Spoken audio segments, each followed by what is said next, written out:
Many mistakes have happened in this city. Hello, if you're new to my Even channel, I give me can't 1 deal with them second. all. If you're new to my channel, But you, you probably don't know, you're different. but I'm never sure You whether shoulder I'm live or everyone's not. hopes and dreams. Just go ahead and do what you have to do. God, I love Shalom so much. Don't worry about making mistakes. I'll love cover her. for you. God, she's so beautiful. She's so freaking beautiful. Anyway, if you're new to my channel, give me 1 second. Let me check if we're live or not. We are not live yet. Oh, that's not good.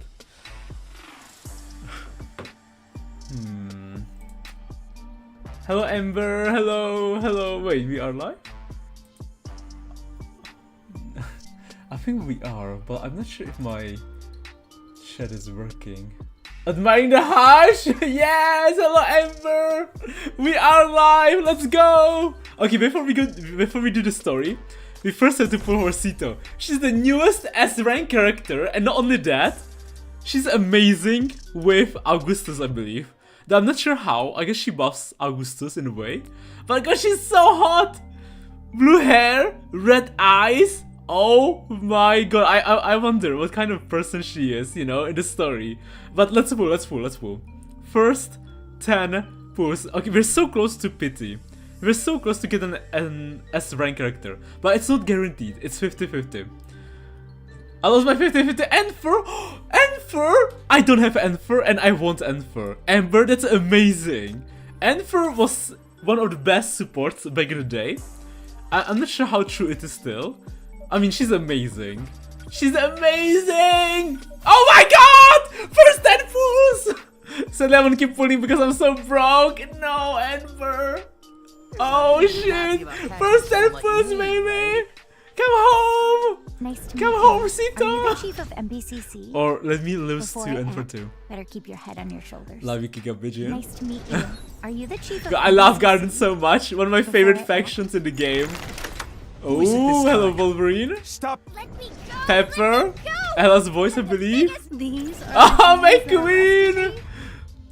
How did you like fingers make are Queen in the dexterous and event strong. story, in the limited event If only I story? could use them to paint for me. I love Enfer, she's so pretty. She's Of insanely course. pretty. I love You her could use limited them to do event. Other things as well. You know the event that was just rerunning? I love that one. Wait! You drag me out of First the 10 pulls, ready Ceto! for the battlefield. Fine. Let's see if you've got what it takes to last till the end. Last till My the new end? Commander. Ooh, my queen! Oh my god! Ceto! We actually Finally got found her! It's fine. Unbelievable!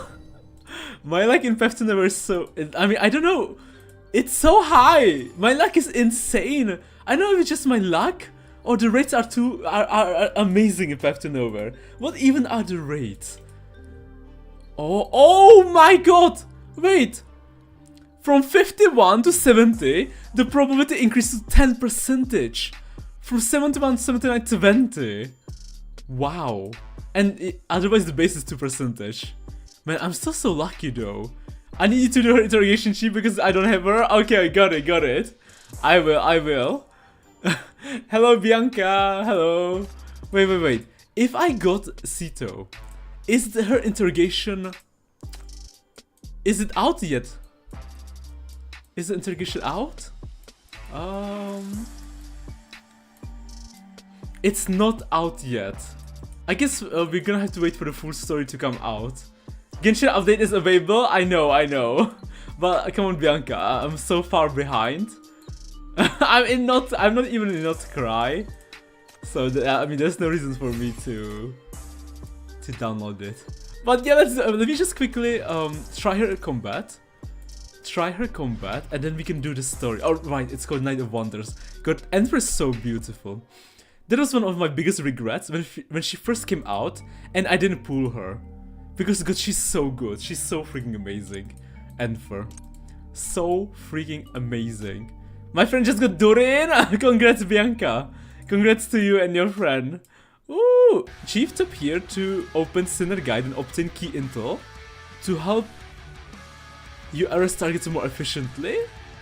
Wait! Oh! They show you the abilities! Can cast ultimate without consuming Shatter Blade? Shatter Blade mentioned! That's Augustus' spell! Interesting. Moves the designated grid deals true damage. I see. Let's make this quick. God, she's so The hot. lighthouse cannot be left And the unattended. design so pretty. It is. It's insanely pretty. Oh my god, it's the new mechanic. Augustus has it, Sieglin has it, and now Ceto has it. The storm is here. The storm is... Oh my god! The storm is here. Huge! The storm is here. Interesting. That's such an interesting ability. Wow. The storm is here. The storm is here. The storm is Storm is here. The storm is here. The storm is here.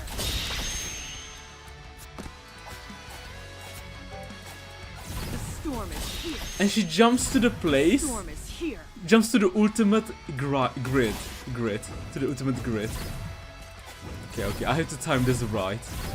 Oh, I don't have enough because I used to. Oh god, I fucked up. The storm is here. Maybe not. Oh, I fucked up. The storm is Okay, here. I did not fucked up. I did not mess up. The storm is here.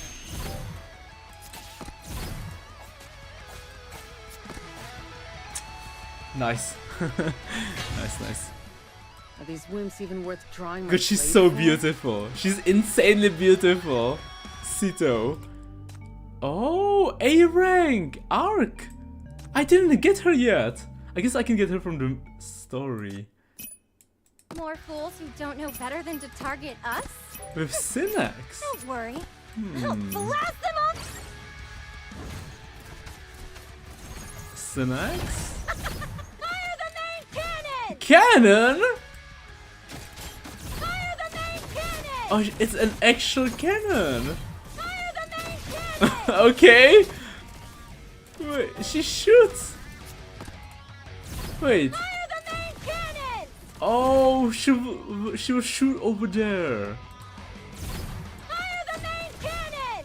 Interesting. Fire the main cannon! I'm not sure if this will be good, you know. But interesting. It was better to play her behind Synax. Oh, behind Synax. I see. Gotcha! Gotcha! Fire the main cannon! Oh, okay, AoE damage. Because Synax buffs those behind her and R gets buffs by being behind character or something. R sounds like a pirate. I didn't know Who still dares to mess that with my Synax family? buffs people behind her. I did not know that. Wow, I've been playing her. I've been accidentally playing her right. East side Accidentally. all unfold like I did not know that. Good to know. Oh, she's here. Ceto. How did Chief end up here? How did Chief end up in a isolated place, island, in the middle of nowhere, with a beautiful light tower, following beacon? How did you end up here, Chief? What happened to you? A thunderclap jolts you back to consciousness.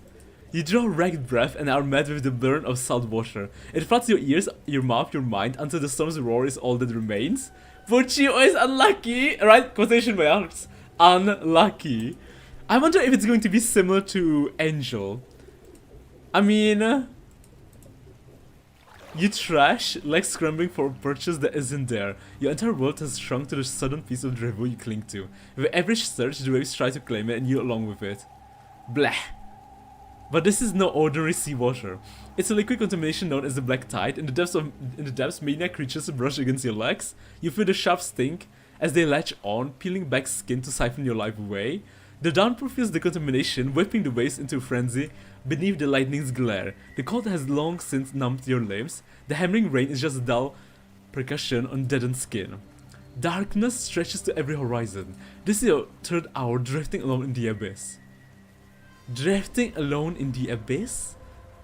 July 12th, NF 115. Operation BR005 commences in... Wait. 12 days? Operation BR005? In 12 days? Wait, what? This happened before Shattered Blade? High above in the dilapidated lantern room, the lighthouse keeper leans against the great lance, wiping monster fluid from her hands into her coat before gripping the beacon's control lever. The 2019th time. That's her voice? But she has long hair now! But in the game, she has shorter hair. So something happened for her to cut her hair short. Yeah, this happened in the past. This was before Hela was rescued. Oh! This was before Hela got rescued. The 2019th time. I've climbed up here alone. Alone. 2019 time. And after Millie was released from Euphoria. Right. Millie, I still have to play for her story. With a gun, she throws her... Wait, let me just... the edge motor grunts, its rumble merging with the wind and thunder, a cacophony lost in distant darkness. Take me away, you old things. Just end it all? Just end it all. Just end it all. She grits her teeth, twists the handle, and light erupts in the rhythmic pattern. She programmed long ago a flashing message sent into the void. And like the 2018 nights before, she stares expressionlessly towards the horizon that never responds until... The beam cuts through the black chaos, casting a faint spot of light. Don't tell me it's Chief! And in its path, dark speck bucks against the waves. A mutated tide crawler? Is that Chief? No.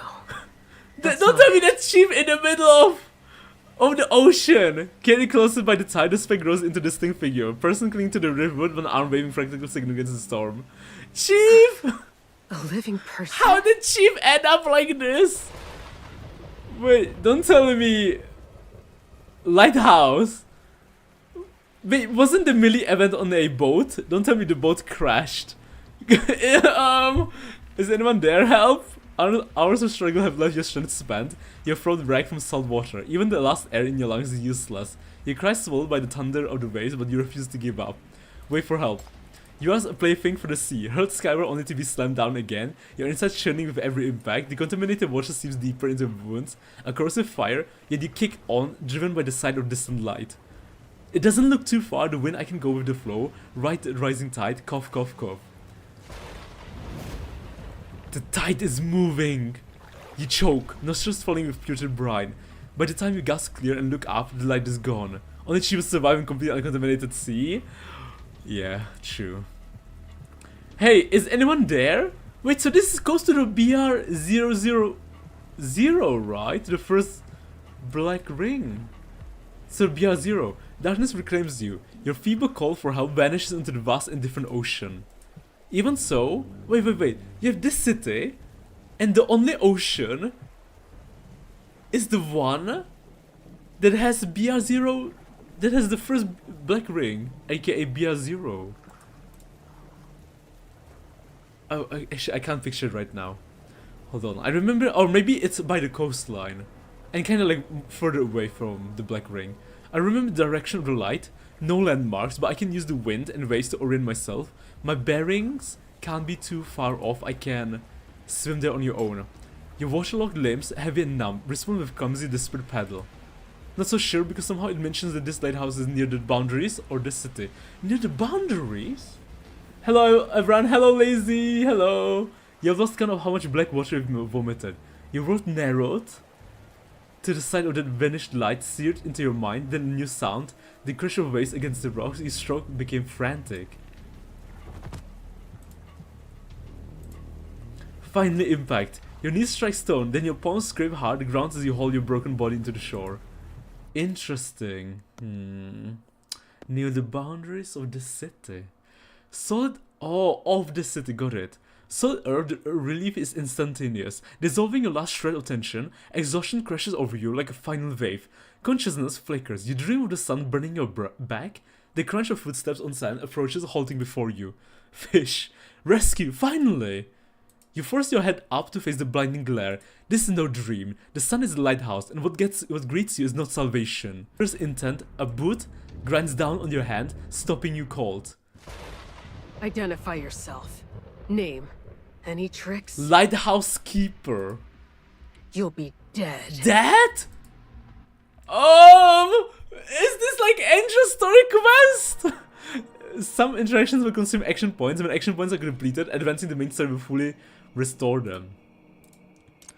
Everyone has secrets they don't want to reveal to others. You and she are no exception. This place appears to be a space beneath the lighthouse. The air is thick and humid, heavy with the cloying stench of decay and salt. Your captor stands Captor? Like Angel? A grim sailor holding back the nightmare outside. The tide crawls, driven island by the storm, slammed against the door and windows. The frenzied crabbling and hungry, vicious laughter are a grotesque chorus beneath the roar of thunder and crashing waves. But we know the reason why Angel kidnapped you was because she got tasked with a mission to protect you.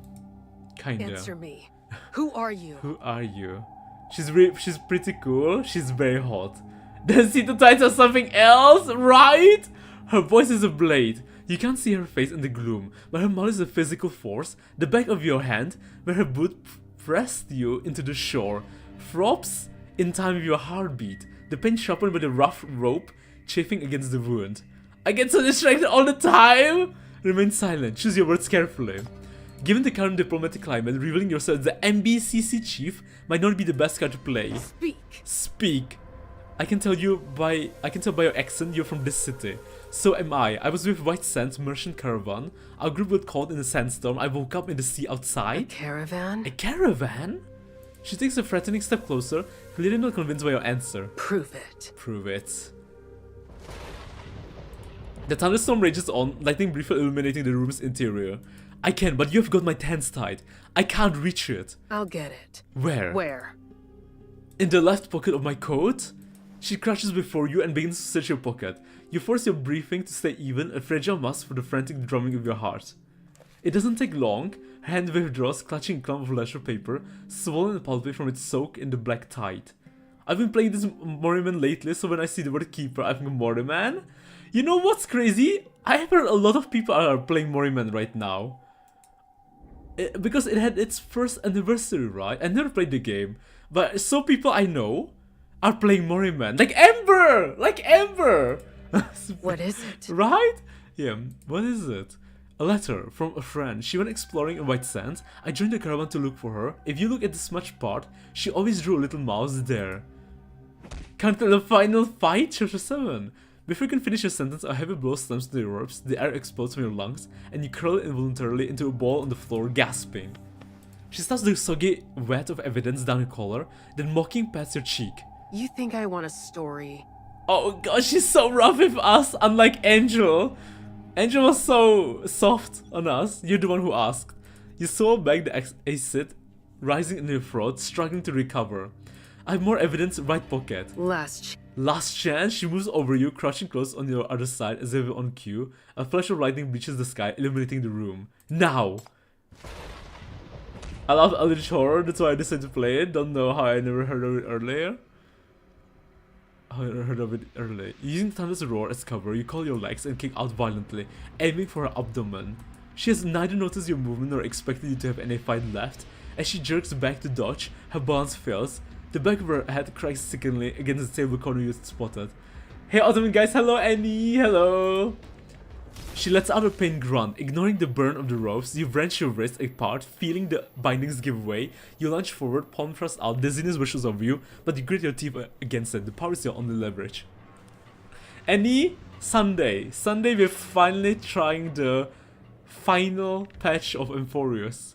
I've been binge playing! The spikes of dark light surge through her throat, but the knife is already at your necks. Its cold point pressed to your artery. The room falls quiet as darkness reclaims your vision.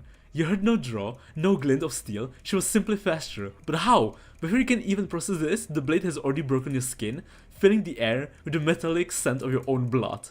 My caravan is still searching for me. They can confirm my identity. Still lying. You're out of chances. Chances? Believe what you want, but if you kill me, my companions will hunt you down. You think that will scare me? Ooh, she shows you back. She shows you back, pinning your shoulders against the wall, like Capedon. In the utter blackness, you feel her warm breath wrapping against your ear. She's whispering into your ear, pushing her breath, her warm breath, under the pretense of holding the blade. She has pressed her body against yours. Her arm a heavy weight across your chest. What's going on here? I'm ending this now. She's ending it now. She's finishing you off. Now, not Commander-in-Chief. You don't sound well. Shut up! Shut up. Uh-oh. Oh, the tension. Yeah, the tension is very high. Mostly pain really. Oh. A fierce roar rises from her throat as she pins you in the corner, her full weight crushing you. She tugs your arm into sickening, unnatural angles, and the pop of dislocating your joints through the air. She's dislocating your joints. That is not romantic. That is not romantic at all. That's scary. In the film The Blinding Pain, your thoughts become icily clear. You notice the violent tremor in her muscles, the scorching heat radiating from her body. There's a violent reaction far beyond anything your limited strength could have provoked. She's holding something back. Then why save me? If you pulled me from the sea, why kill me now? I said, shut up. Does she have like two personalities? Two egos? Or is something trying to corrupt her? Like it tried to corrupt Zoya? You control the lighthouse, don't you? If it's safe inside, why were you out there? What were you doing? None of your fucking business! None of your fucking business! You don't care if I live or die, do you? You only care about who I am. You're waiting for someone. You were trying to see if I was them. No, I'm not waiting for anyone. Nobody is coming! Nobody is coming? But there must be a reason she was stationed here. She stabs downward in a fury, but the blade veers wildly into the wall beside you. She can no longer control her own body. Her gaze seems to fix on your neck, her breath scorching the air as the sweat drawing ever closer. I wonder, because by her looks, she might belong to Augustus' group, right? Or like maybe she used to be one of them. She used to be part of the old FAC forces. I forgot their name. You know, the Liberation Army, the OG, the first FAC army. The metallic scent of your blood fills the space between you. How much you endure so much pain is mystery. Yeah, that is a mystery. Because if I heard my bones break, my joints crack, I would not stay calm. I would, you know... I don't know who you're waiting for, but I know what you're afraid of. I would go unconscious. I'd lose my consciousness. Grab a knife. I would fall into a coma from that pain. I mean, I'd never had my bones broken, so I don't even want to know. It's the smell of blood, isn't it? I'll kill you! She's in the war alignment. Ooh. Okay, so she's probably... She might have been... You can't not in the state and I can't fight back. So tell me what you're waiting for. Maybe I can help. You're in no position to bargain. Bargain? Aren't I?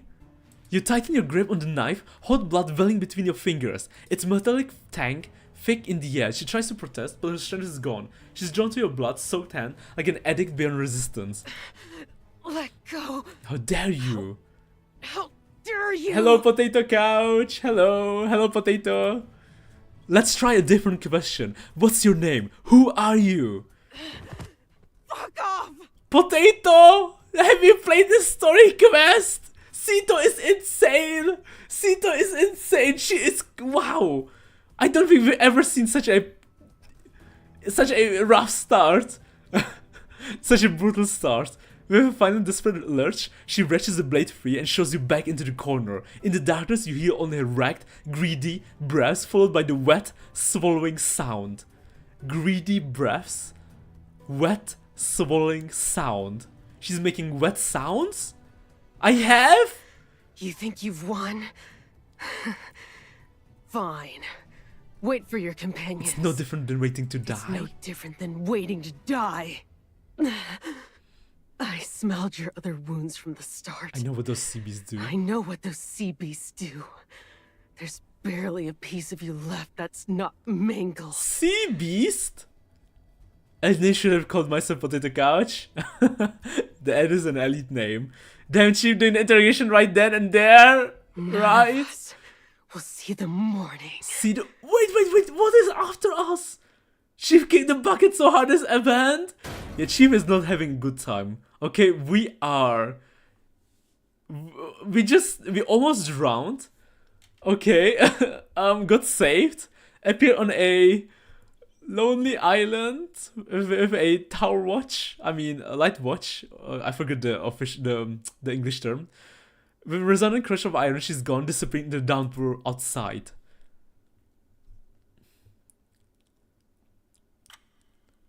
Tick tock.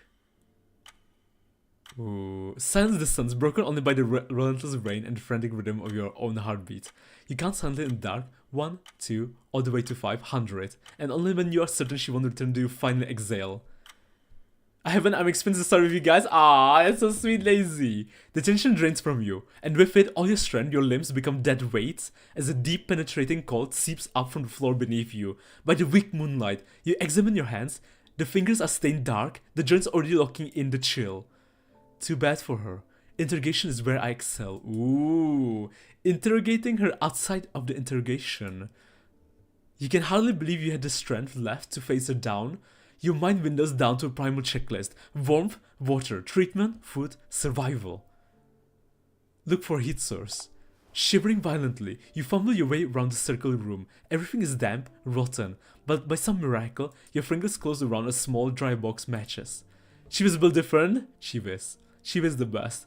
Best mother, best father, best wife, best husband, you name it. An antique design, even for Syndicate. You're in for what, so I promise? I'm excited.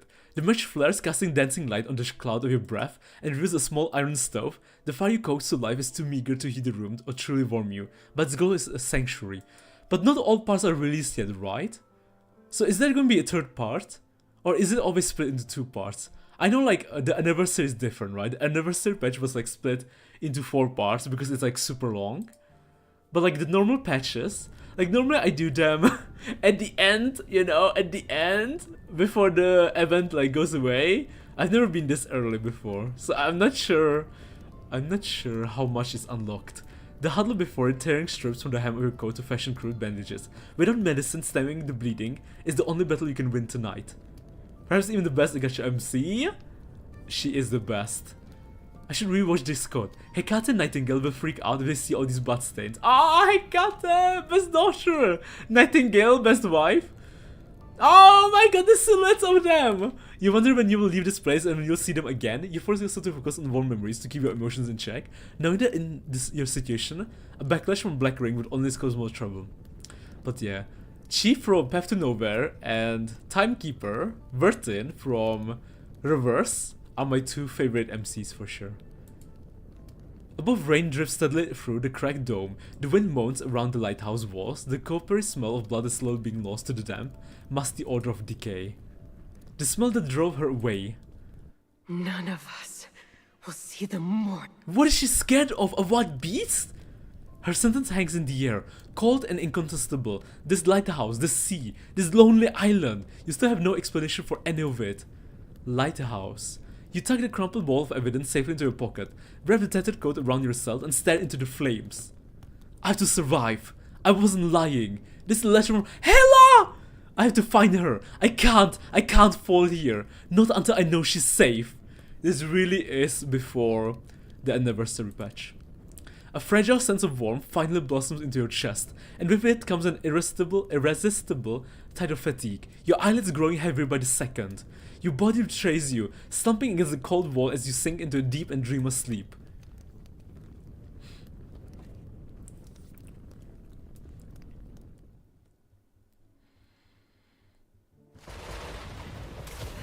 Bastard. Bastard! I'll kill her!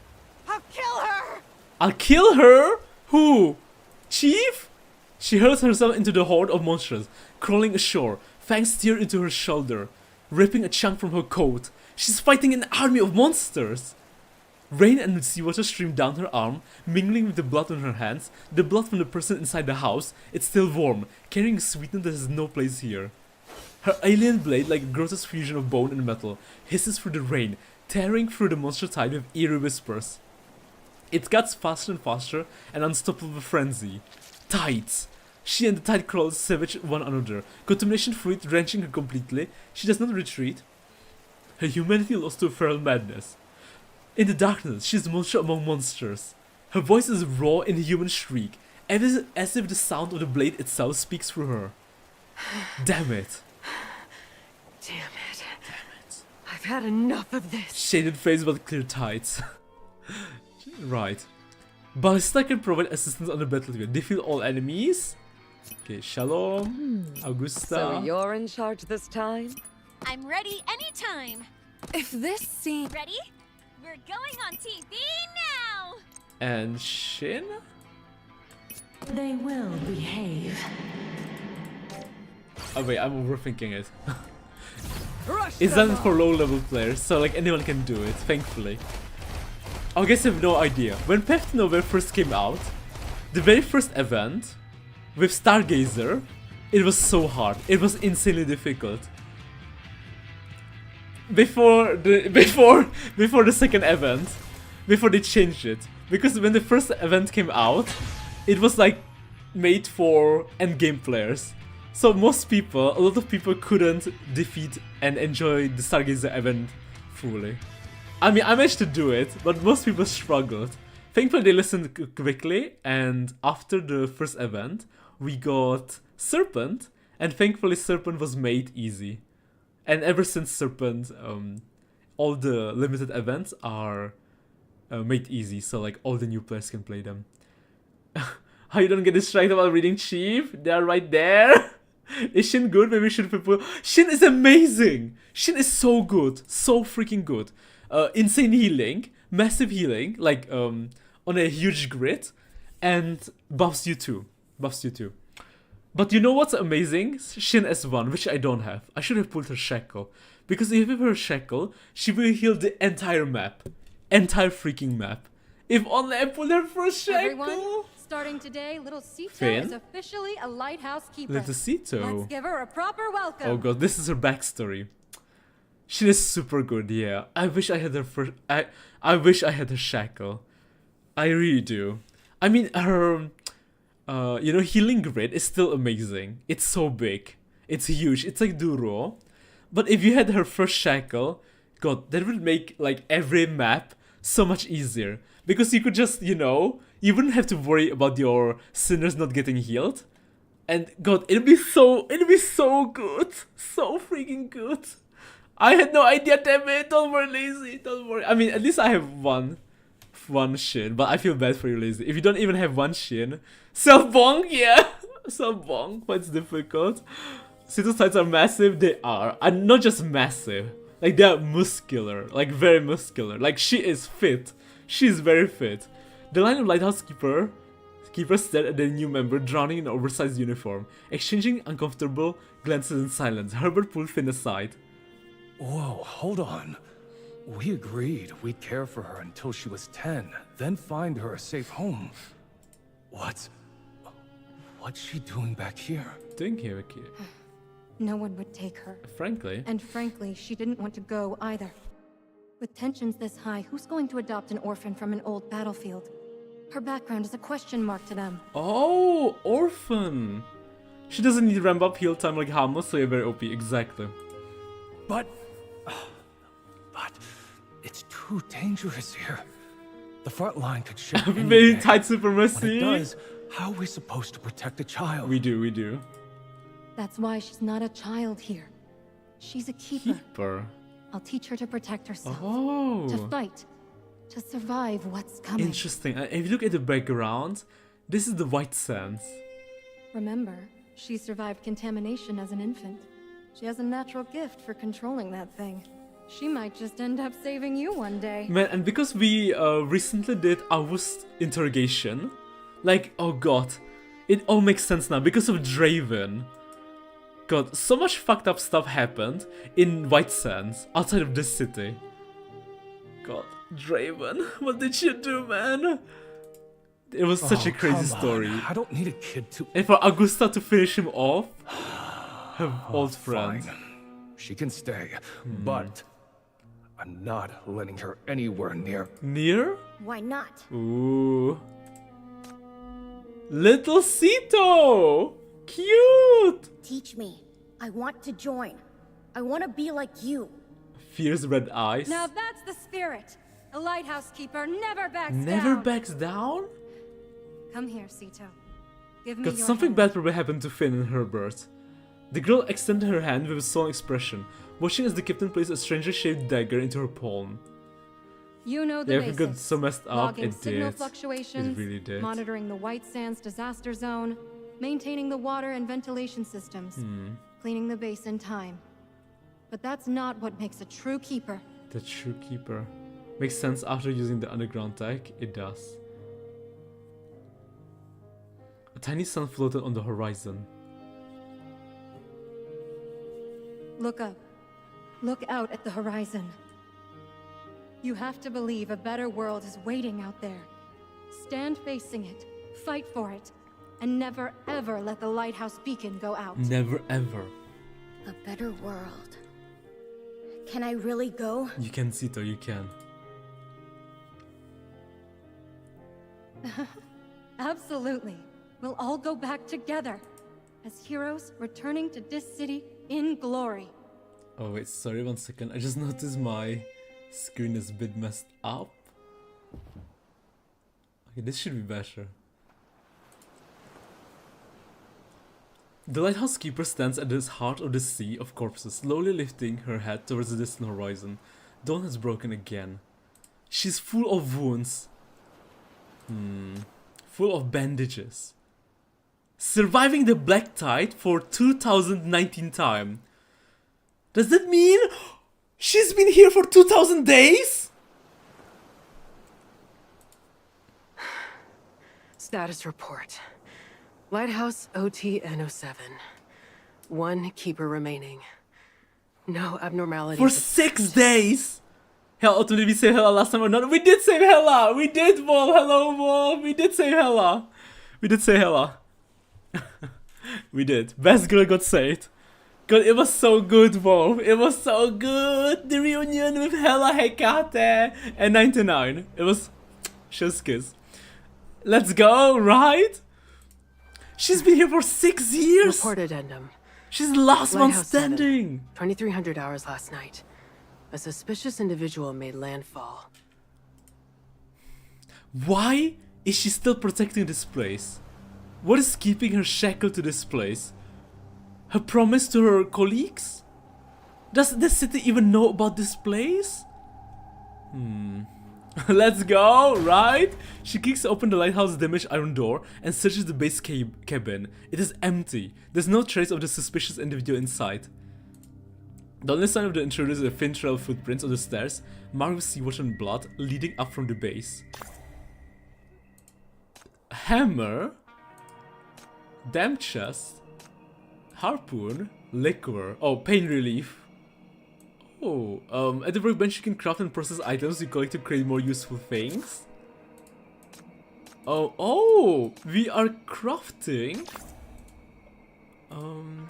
So we can create light wood. Yes. Oh, we're gonna put it inside. The room still holds a lingering chill, so you feed some firewood to the stove. A crisp woody fragrance bursts forth, cutting through the damp air and slowly infusing the space with promise of warmth. By the way, black tides are named that because it's a literal tide of monster. Oh, wow. But the ones near Ceto Lighthouse just happens to bring extra rain and water tides too. Loyal to a fault. The room has become slightly warmer.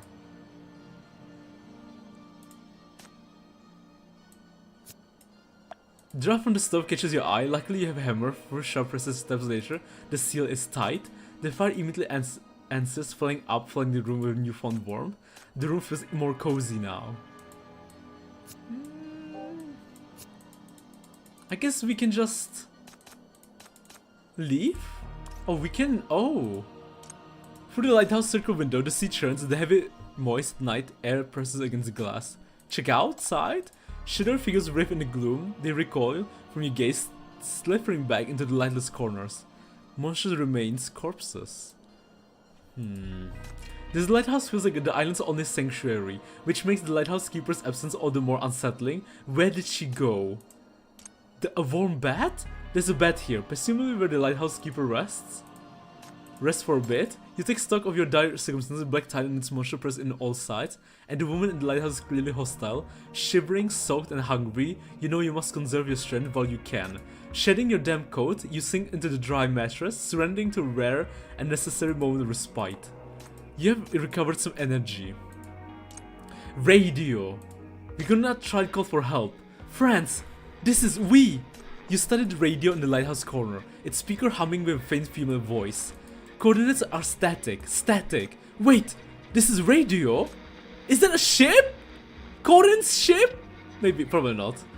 This static is overwhelming. Smothering the broadcast, you can only catch a few scattered words, the rest low to the noise. You examine the radio casing carefully. Give it a tap. It's a trick that works on the computers in the bureau, but this antique device offers no such purchase. Static hisses on, unmoved. Zulu Zulu. Ark? Did everyone make it through the last sandstorm okay? Hope those shoulder tricks I shared came in handy. Interesting. So she's from the White Sands. A sandstorm, this must be broadcast from the White Sands, yeah. There's outside too, by the way. Tides of Ashes, black tide. Remember Cynic surfing the subway monsters? I do. Today I'm showing you how to whip up a solid meal with whatever you've got left after the sandstorm. And please welcome my assistant for today, our third mate, Abu. Hello everyone, I'm Abu. What Abu's holding is the most common critter in the White Sands, a lizard. Okay, they are very nutritious. And we can just skew them. Make your stomach growl, you wait in hungry anticipation until the girl's voice finally returns. And ta-da! Might not win a beauty contest, but close your eyes and it will taste no different than chicken soup. Now let's have Abu give it a try. Wow, careful, it's hot!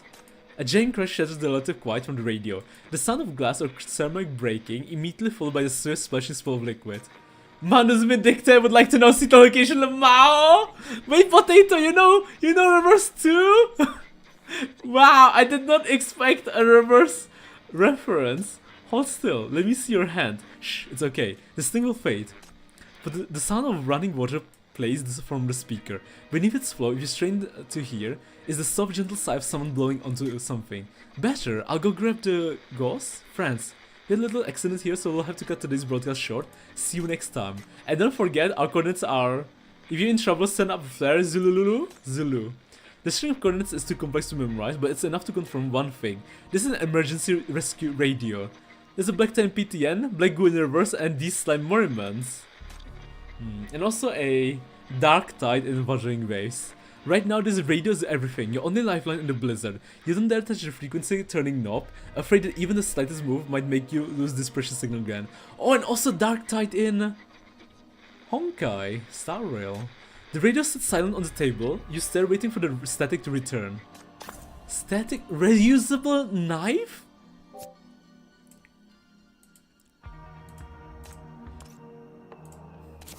Oh, we can craft? Okay, maybe, okay, blood, manipulation, and, Rancor! Rancor mentioned! She was part of the same army, of the same squad! Operation BR005 commences in 13 days, basically. Are we there yet? This is the black tide you mentioned. Doctor! We know her!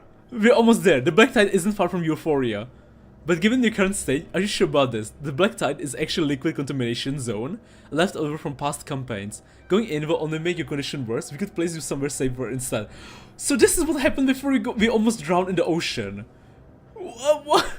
Okay, you're the ones who told me this contamination zone might hold buried rankers. How sure are you about that? Buried rankers? Coincidence? I think not. In Mormons, they keep our secret links with the awakeners like the Shackles here. Your guess is good as good as mine. Over 200 observers were stationed there, but none survived after the contamination erupted. The city never heard from a single one of them again? Oh, if I must give an estimate, 30%. You knew what Augustus had been searching for all these years, those scattered weapons she called old friends. It was her sensing the ranker's presence that brought the Broken Blade squad here. Yeah, Broken Blade.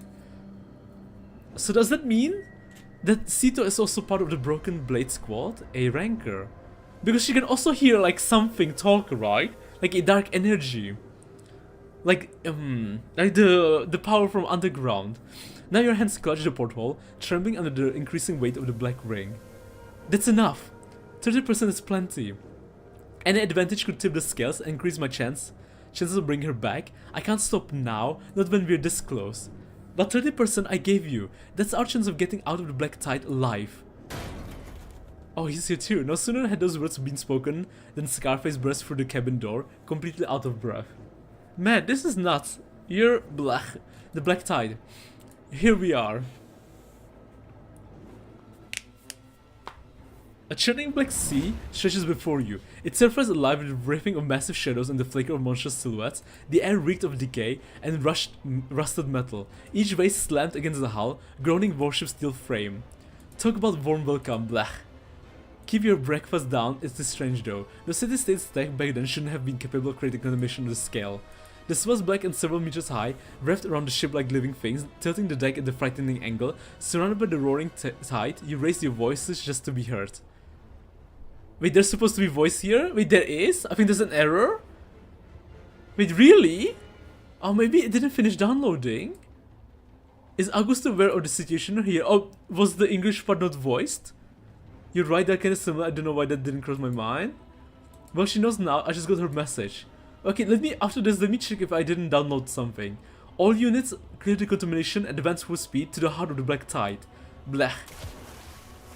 He's vomiting. What are these things? Tide crawlers, hold on tight? Another wave hurled the ship into the air. For a weightless moment, and it hung its apex with her crashing down. The impact threw everyone from their feet, and as the crew slammed onto the deck, massive waves engulfed the vessel, trying to drag you all into the consuming dark. English is voiced, I played Ian. Got it, thank you, Potato. Blech, filthy bugs stewing in black water. Back off, you freaks, don't touch me. You heard the general. Straight into the black tide, let's move. Man, if this is voice, fuck me! Something went wrong. Get back here. Forget about moving out, we've got a bigger problem on our hands. You lost the advisor. Chief! This is how Chief fell into the water. The black waves swallowed by you whole, tearing you from the other side. Despite your desperate struggles, shadowy forms brushes against you in the depths, their gnawing teeth, crawling lips, tearing at your skin and clothes. Scarface recon hold down, yeah. Crushing weight filled your lungs, and dizzying blackness encroached on your vision until consciousness slipped away when you finally forced your eyes open. You were clinging to a piece of driftwood alone in the vast empty ocean. Ow. You take a single step up the stairs, and your face instantly contours into a pained grimace. You had woken to a searching ache in every muscle this morning. Fell asleep? Thunderstorm has passed? Leaning heavily on the wall, you limp around the cramped space. No medical supplies, no water, no food. Your only option is the staircase leading to who knows where. Judging by the design of the equipment here, this place must have once belonged to this city. A sharp twist of pain in your stomach makes the stairs blur and double. Your hand braced against the wall, trembles uncontrollably. Hey, looks like I barely have the strength left to talk to myself. But talking to yourself is your last resort, the only way to keep your mind sober. With each whispered word, you force one leg forward, then the other, continuing the climb. The age of this place and the lighthouse observatory, they both match Broken Blade's intel. The woman from last night, she's to know something. Could the rankers be here? But the woman never returned after storming out last night. Does she not need to eat or sleep? Unless she was just the figment of your imagination, unless you actually died in black tide. No, get a grip. Don't go down that road. A fresh wave of pain yanks you back to reality. You haul your other leg up into the next step. Above you stretches a seeming endless spiral of stairs. There may be no survival supplies up there, but you know something far more important awaits. The beacon, its light cutting through the sea fog, would be the clearest distress signal you could send, your best chance to contact your team, your only shot at extraction. I need to rendezvous with the team first. Chief? Wait, Chief looks kinda beautiful here. Kinda very beautiful. Your words are cut short by the whistle of metal slicing the air. A knife flies past your ear, embedding itself in the wall ahead, stopping your path mere inches from your face. Get out! Get out?! You should know the commanding voice. You don't need to look to know who it belongs to. You're still alive too. Lucky, aren't we? Are you deaf? I said get out. Ooh. Thank God I don't live in the PTN verse. I don't know how I would survive anything. Same. I didn't come up here for the view. I need water, food, antibiotics. Point me to them. Then I'm gone. I won't touch a thing.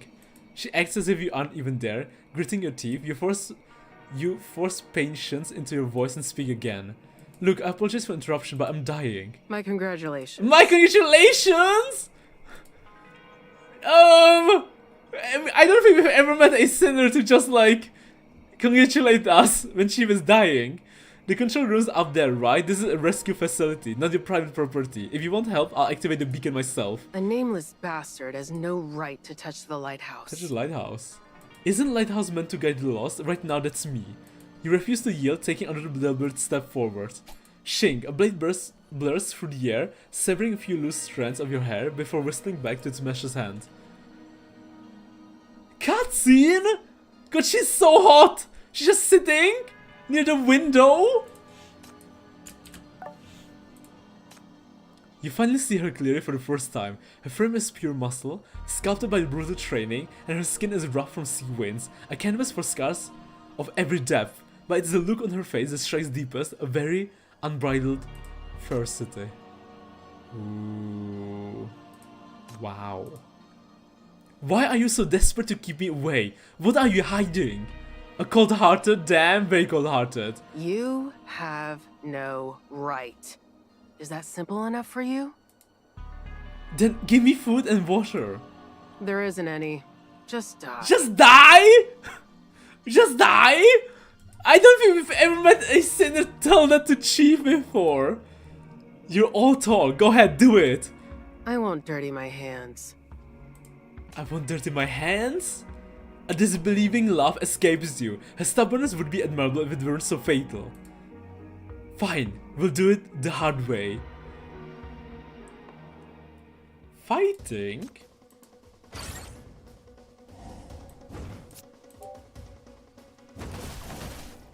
The master shit that helps us.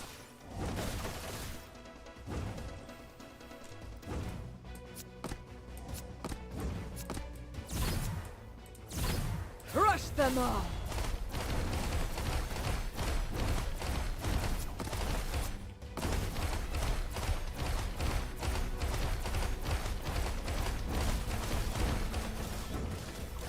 Fighting an army of enemies. Armies of corruptors. Teeth grit, you pull it from your last dregs of energy. A faint shimmering barrier of shadows barely materializes, deflecting her sudden lunge. I saw that last night. What is it?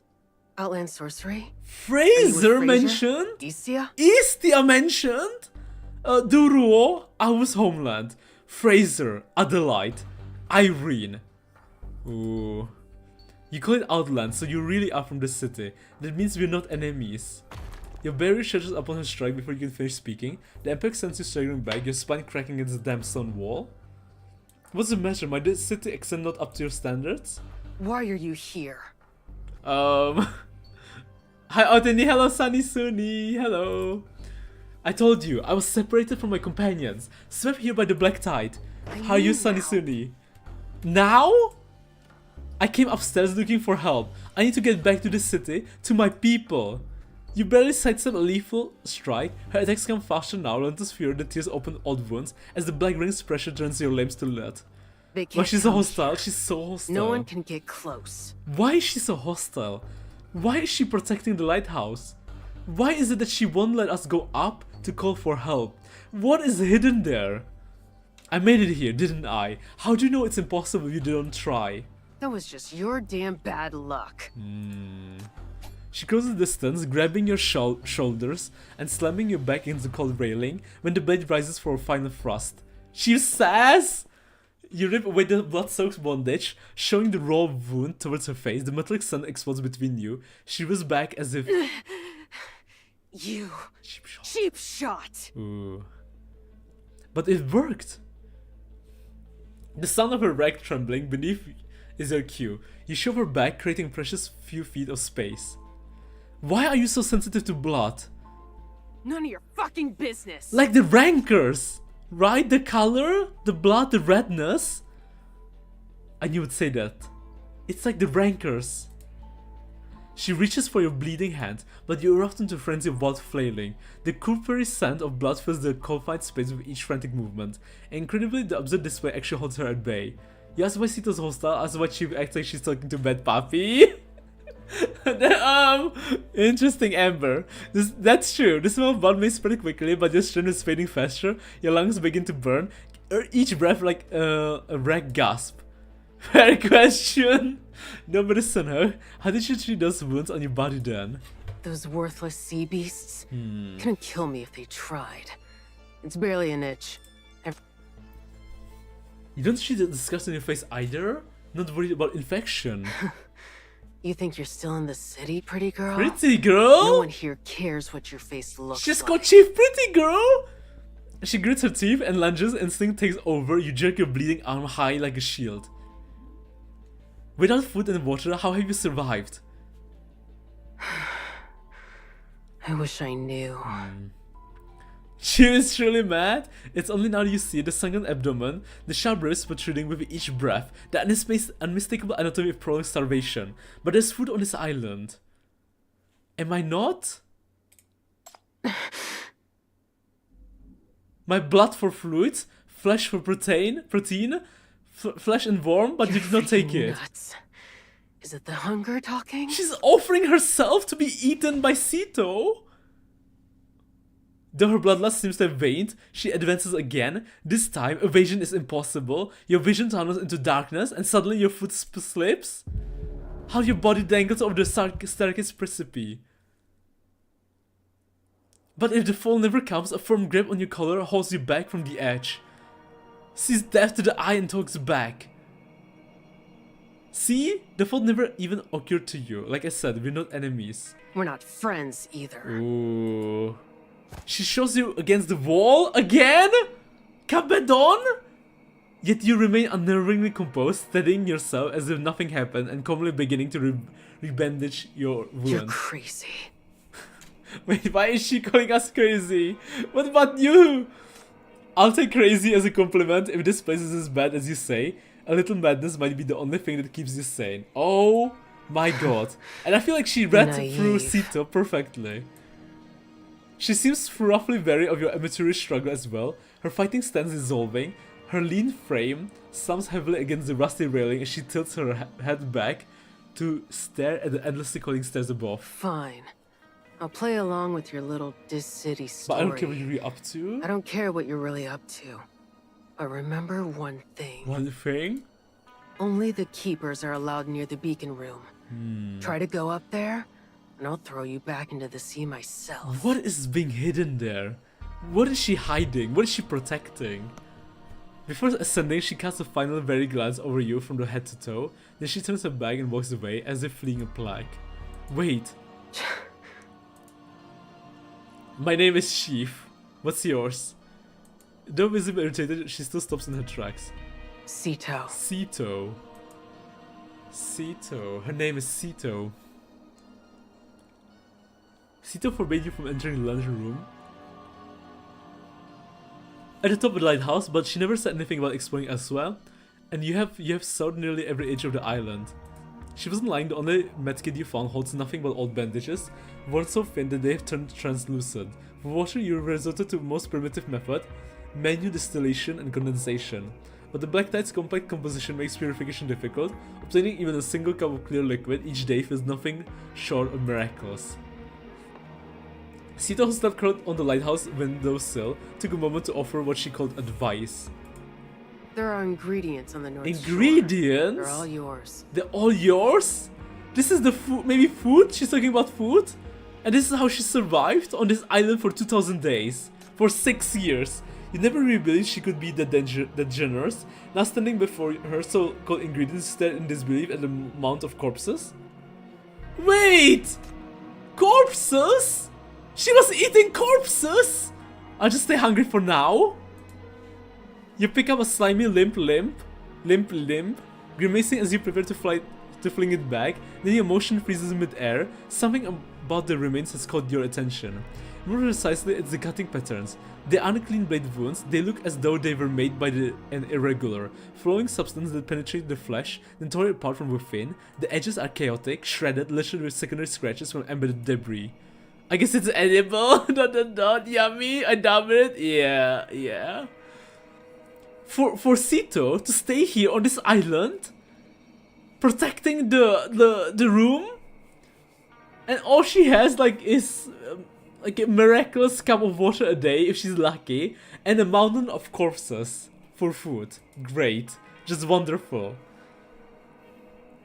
Hope she cooked it at least. The Rankers aren't real weapons, they're more like shape-shifting metal, condensed from the spiritual residue of a battlefield. To control one, you need either immense willpower or the external power of hypercubes. Also, that's what's a Ranker. What happens if someone can control them? An unstable Ranker will turn on its wielder, it will consume them. Chief, don't be picky now, you have definitely eaten worse. Just like what happened to Jasmine! The dagger! The dagger that... not dagger, the weapons Yasmin was using! It was a Ranker! The weapon, Jasmine's weapon is a Ranker! And that's why Jasmine acted the way she did. Guys, I put Yahoda, the new 4-star in Genshin, Autumn. I'm set with this banner already. Congrats, Annie! That's amazing, Annie! Congrats! Leaden Grey filters through the dark cake lattice, slicing Ceto's silhouette into jagged fragments of light and shadow. Sleep is impossible. Yahoda. If you don't know, Yahoda in Czech means strawberry. Yahoda literally in Czech means strawberry. It's delicious. She ate 0 something something and the corpse born. She tries to ignore the strange scent still clinging to the air, but her bloodshot eyes remain fixed on the knife in her hand, on the constant faint tremor she cannot steady. I've never played Genshin, but I assume the character is good. It's the newest character, I never met the character, so I don't know, but it's Genshin, yeah. Blood Killer. Jasmine's weapon is a Ranker. Damn, right? Wow! She's right in the middle, but wait. Before we can progress, we have to check if I fail to download the voices. East Side Nights No, I should have all the like voices. I'm all too familiar with this scene. Wait, I should have all the voices. Whoa, what's going on? I don't want to quit the game. Hold on. Let me just check something.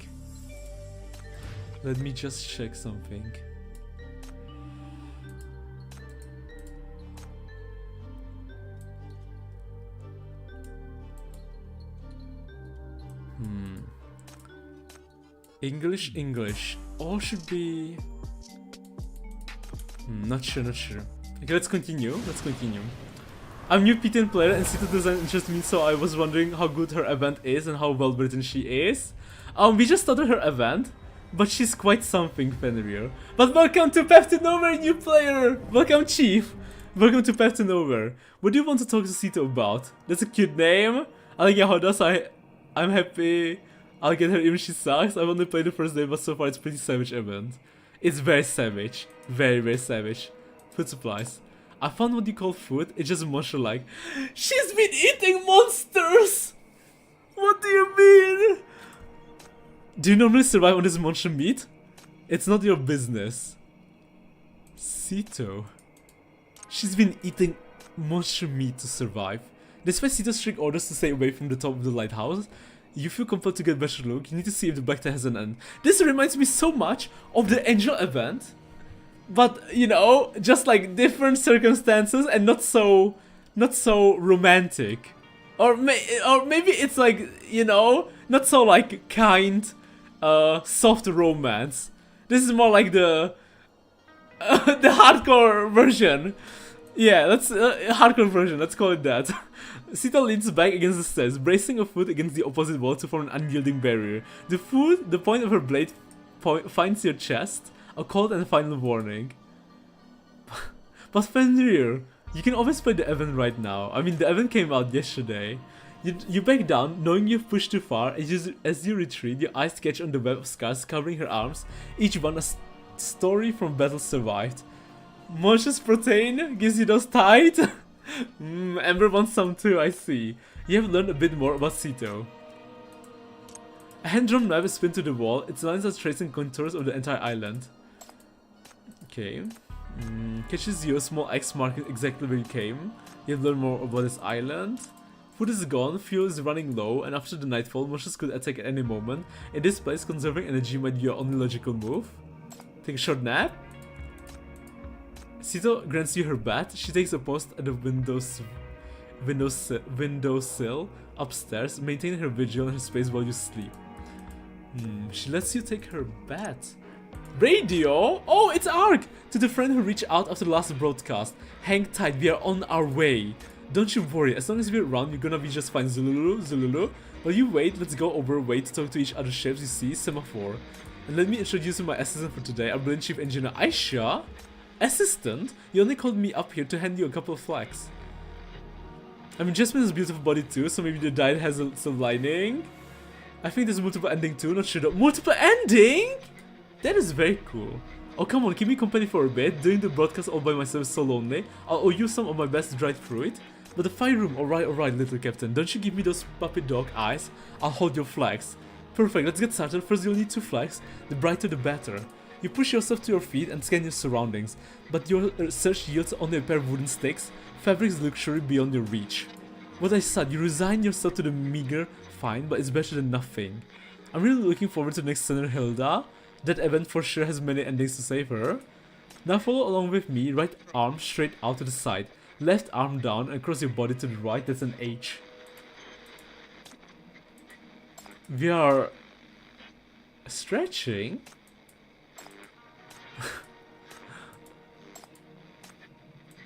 Help? Wait, did we just spell help? H-E-L-P, help. Did she get kidnapped? Let's run through it one more time. H-E-L-P, help. Suspicious. You have learned how to signal help. Oh. So if you spot a ship on the horizon and your radio's dead, you can still call for help. It's the most common distress call around White Sands. Now that I think about it, I don't think we've ever actually used it, have we? Hey, is the audio okay, or is it on my side only? The audio's okay, I think. Or, I mean, there's this weird sound, but I feel like it's from Ark. I mean, it's from the game. That's because folks use it to call us captain. Right? This will be like radio signal, sound. It's from the game, I believe. It shouldn't be from me. Sweetheart, you really shouldn't have said things like that over how to open air. I'm only kidding, this trick for the bad guys. It's not our fault we keep running into desert bandits who fake those SOS calls. SOS calls. For a long moment, there's only silence. You assume the radio is having another technical glitch. Too bad Ark isn't voiced. Oh, right. So it was my side? Oh, that's good on my side. Ark's radio part is not voiced, so no worry, got it. Her voice crackling with excitement burst forth. The shock is so violent you nearly hurled the headphone to the ground. Heart hammering, you press your hands to your ears, trying to soothe the ringing. Next time, let's go over how to spot the difference between bandit ship and the friendly vessel Zululu.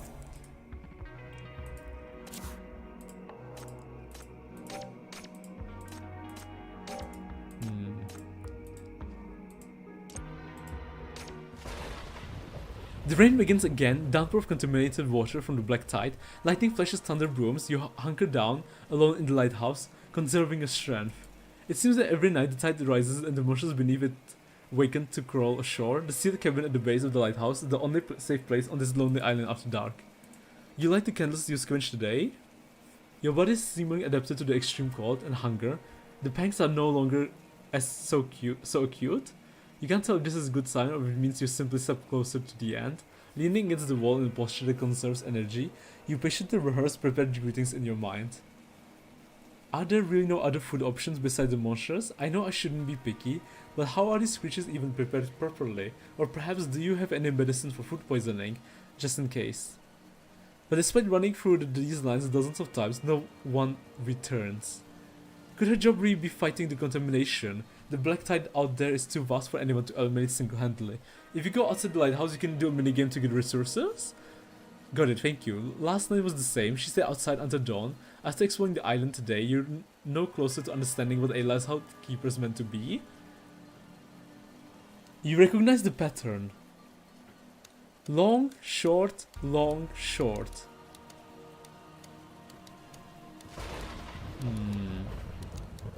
Morse code? Is the lighthouse transmitting a signal? If this place is once belonged to this city, they might be using the same coding system.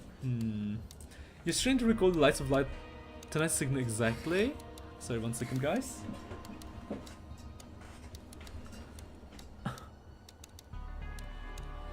Okay.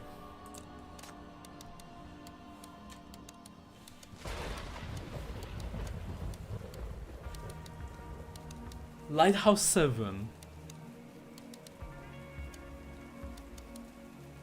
Sending a signal out, surrounded by contamination. Is this distress signal to the city? But as the light continues to flash, it begins to contradict your assumption. Personally required 25, personal present 1. By the lighthouse keeper decision. I'll abandon the lighthouse and die fighting Die the fighting the monsters? Just came to say hi, Paimon the god, peace out. Hello Voldy and goodbye Voldy. I see. Well, that's cute of you. That's cute of you.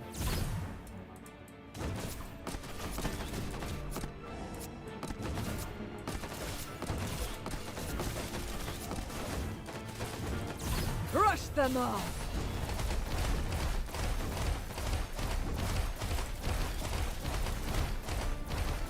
So let me check one thing.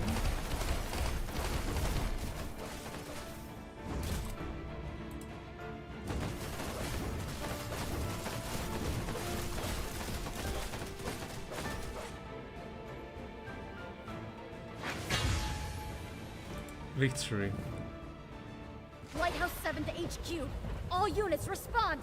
The Black Tide has breached the first line. Requesting immediate backup. I repeat, emergency backup required. Interesting. Lighthouse 7 to HQ. She's been calling for help, but no one answered? The dry, scorching sands were about to drown under the tide of viscous black liquid. The black washes surged across the borders of white sands with monstrous speed. Miles away, the piercing signal beams of Lighthouse 1 and 3 were snuffed out, one by one, like fragile stars devoured by advancing void. Those enemies are totally carrying weapons. Ceto's hands trembled as she frantically hammered the unresponsive transmitter. Road. The signal's gone? They've all been fighting here, protecting this lighthouse. Last stand? Road! Ceto, stay back! Go find the captain, now! Young Ceto stood for him, but a piercing shriek from Jay cut her off. His legs were enveloped by crawling things from the black water, flesh vanishing to reveal gleaming bone. Leah lunged to pull him to safety, but the contamination moved faster. Man, and she's the only last one remaining. That means all of her colleagues died. Friends, family, everyone is dead. All these people. The last chunk of Morse code on screen is severe pollution. The rest is gibberish when I ran it through the decoder. Oh, severe pollution. Suspicious. I don't know what to do. Ceto, help me, I don't want to. Her wrecked scream was severed as the monster resurged from the tide and wrenched her head from her body. Though a haze of her tears, young Ceto swung her dagger, a helpless witness as the insidious black slime sold the last trace of her comrades. It's coming, the slaughter we crave. Sorry, second. Yes, this is who I am, who we are. Tear them open, grind them to dust. Listen, the song of ruin is played in the slaughter. Hack, stab, crush, savor the taste of blood. Shut up! Captain. I have to find the captain. She'll know what to do. At the very top of the lighthouse. Captain? She's shocked? What happened to the captain? Weakly slumped against the beacon light, Finn used her longsword to prop herself up, her trembling hands fumbling over the SOS control. She turned at the sound of Ceto's approach. Young Ceto saw it then. A swirl of crimson corruption in her right pupil, a venomous bloom overtaking the iris. Why are you up here? She's losing against the The corruption. other lighthouses have gone silent. The city isn't responding to our SOS. Leah and the others. All the other lighthouses are dying. The city isn't Come responding. here. They got Give me a abandoned. hand. Give me your hand. She guided Ceto's hands onto the cold metal of the control lever. Then she stepped behind her, pressing down her blade with all her remaining strength to keep it from impaling the child before her. Tell me, where does this lighthouse point? To the city? Toward your homeland. This city. Toward your homeland. Recite the lighthouse keeper's code. Rule number 1. Signal and surveillance. Monitor the border without fail. Ensure signal transmission. Report all enemy movement. We are the The frontline frontline Fear guardians. nothing. and are ready to sacrifice all for the city-state. All for the city-state. Rule number 2, beacon maintenance. The light is our most reliable signal. Keeping the lighthouses operational is our primary duty. And I guess we know that she's dying, and she knows it too. Because you can see Ceto crying in the splash art, in the image. There's a voice? There's a song? Her young voice rang out firm and clear, its resonance carried by the lighthouse beam across the dark sea. Finn gazed at a small straight blackened silhouette before her. A faint smile touched her lips as she stepped backward. Good. That's right. You must believe. You must believe. You must believe there's still clean land out there. Stand facing it. Fight for it. And never, ever let the lighthouse beacon go out. Until rescue comes. You must survive. And she's been waiting for a rescue for 2,000 days. For 6 years she's been waiting for rescue. The sound came from behind Ceto, the sickening, unmistakable thrust of longsword piercing flesh. Yet when Finn spoke, her voice carried a final, undeniable trace of joy. So do the other lighthouse keeper have rancor weapons too? I think so. And let's not forget, from the looks of it, this was probably during Draven's rule. And Draven got the rancor's power from the underground. So he's been giving it to everyone. Or like everyone who had to fight on the front lines, probably. Yeah, there's such a cute voice lines. I love her. Ah, that's cute, Annie. Lead the others and keep them alive. You are our only hope now. The messed up part is that the city left us so survived behind to her luck. That is so fucked up. Everyone else died protecting the city, and there was still one survivor, and they never responded to her signal, to her message, to her comms. What did I miss? You missed Ceto. Ceto's will get destroyed. Now this is an order. This is an order. Do not look. And this is why back. Ceto stayed behind and she never left. Because of Finn. Because of her obligation. Because of her royalty. Da-da-da. Yes, Captain. Captain! After all this time. A heavy impact sounded from the lighthouse top, followed by a distant splash as something or someone plunged into the churning black sea below? Finn? You failed. They died on your watch. Weak, pathetic. You just stood there. Die. Embrace your fate. Chibichito. Said Baxter, that's what you missed. Yeah. Her eyes glowing red because of the rancors. Because of the weapon from the underground. And this is the underground's weapon from 20-30 years ago? How strong is the underground now? The downpour hammers at her face, streaming in icy rivulets into her collar. Her muscles have turned to steel cables, frozen stiff by the chill. Every time she raises her arm, her blade cuts through the air with a sluggish whoosh. Unworthy. You lack the will. How lucky you're alive because they died. Why are you still alive?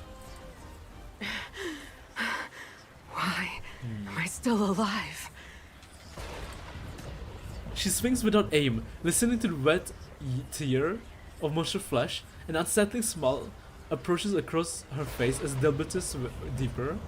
Blood is the true medal of a soldier. Drain them dry. Kill them all. Kill them all. Kill them all. Kill them all. Monsters pounce like a ravenous boss, their fangs ripping her open. She offers no resistance, letting them maul her freely. The rain sluices her over her wounds, diluting the blood into a thick, dark fluid that runs in rivers down her body into the sea. Blood, blood. Now I want to look at her face, but my eyes just go to her tights. This is so powerful that it distracts me from the story. Amber! Amber! You're so down bad for her tights! Understandable, understandable. Something yanks her back with tremendous force. Bastard! Get out of my way! Get out of my way? She kicks the monsters away, but surges back, grabbing her from behind. You dogs! Still not full? Leah, Finn. Finn, you didn't even leave their bones! They got eaten! Alive. Not alive, but... Fine. I'll cut your bellies open. Dig out my Dig out comrades? my comrades. Give them back to me. Poor Ceto. After all this time, ever since she was young, ever since she was very young, she's been here alone, fighting these monsters, on this lonely island, waiting for someone, waiting for a savior, waiting for someone to tell her that her mission is over, that she succeeded, that she can rest now, that she can go back home. Even though this city is not her home, but it's Finn's home. It's stronger than me? No one can blame you if you completely understand. Ceto twists free, drawing her blade. The monster tackles her to the ground, pins her limbs, and wrests the knife from her grip. Scared now? Scared to die? Scared I'll drag you into the muck and suck your filthy blood dry? Suck your filthy blood dry. With violent heave, she shows her opponent way, lunges forward, reversing their positions. She's now on top, pinning the monster beneath her as the merciless rain stitches their flesh and blood together. On top of him. I'm not afraid Oh, of the monster. I've got nothing left. Come on. Come on. She's been doing this daily, every day. 2019 days. I guess 2020 days now. Ceto. I'm a monster now anyway. Though a ferocious grin is carved into her face, something hot and salty mixes with the rain, falling into your skin. The pressure of her hands intensifies, the knife trembling above your head, ready to split you open. Look at me, see who I am! Ceto! She doesn't listen, driving her full weight down to grind you into the sharp gravel. Ceto, open your eyes! The vise of her legs tightens around your ribs. The edge in your chest sharpens to a scream. Your grip on her wrist trembles violently as the blade descends, inching closer to your face. Ceto sucks blood to nourish herself. Blood. I'll give you blood. You want blood? Fine. I'll give you blood. Kill them all. This should have ended long ago. Wake up! I am awake. I watched them die. Right in front, Right in of, front me. of me. There's no one left. No lighthouse keepers. No one. No one. She's all alone in this horrible place.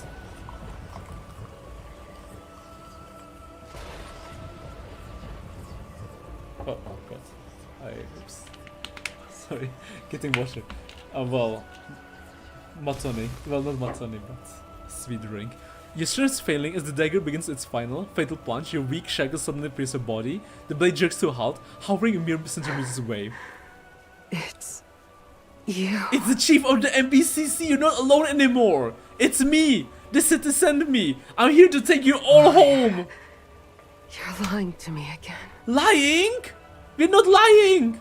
We found you too late, but it's not over. You're still here. You're the one who continues the hope. She shakes her head, trying to pull away, but the effort is too much. She collapses back into you, her body going limp with exhaustion. This city. She doesn't believe in this city, because she's been waiting for 2,000 days. How long do you play PTN daily? Well, just for my daily, so I don't know. 10 minutes maximum? 5 minutes? 2 minutes actually? Depends. Obviously, actually a lot, because I've been trying to do endgame stuff. So like, I don't know, at least 1 hour before I give up. You know? Look up. Look out at the horizon. Look at the horizon. Data crevice is beating my ass, so you know, I always need like 1 day break before I jump back into it. Oh, you missed good part of the story where Hell is mentioned, Chief? Stand facing it. I did? Fight for it. And never ever let the lighthouse beacon go out. You have to believe a better world is waiting out there. You have to believe. Ooh, obtained item. This will not escalate to anything in Python, I'm sure. Yeah. You must be starving to the point of delirium because you're actually looking at this grass-heated hedgehog and feeling a pang of hunger. Perhaps if it were warm over the fire, it could at least provide the illusion of satiating your empty stomach. Like clearly holds sentimental value, you dismiss the absurd craving and gently return the hedgehog to its rightful place on the lighthouse shelf. The room has become cozier.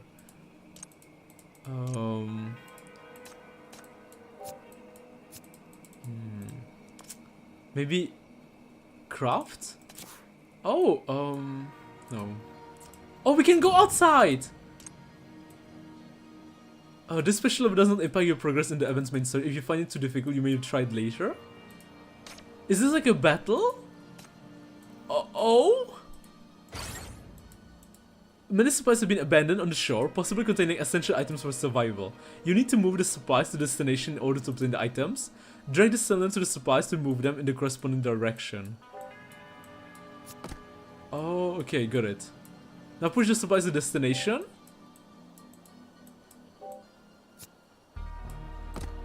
Oh, okay, okay, I see.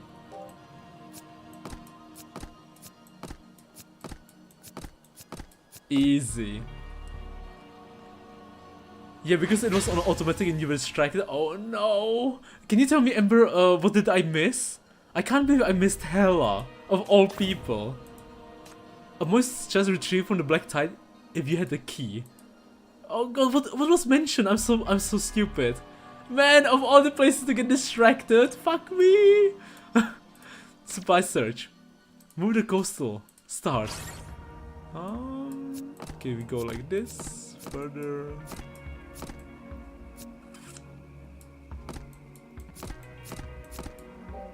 Oh god, I feel like... Oh no, I'm stupid. Wait. Other side, other way. Yeah, like this. We're gonna push it forward. We're gonna go back, go up to the side, and then push it inside. Alright, I'll have to draw off now. Enjoy the rest of the event, Chief. Oh, take care, Potato Couch. Take care. Bye, Potato. Thank you for stopping by, Potato.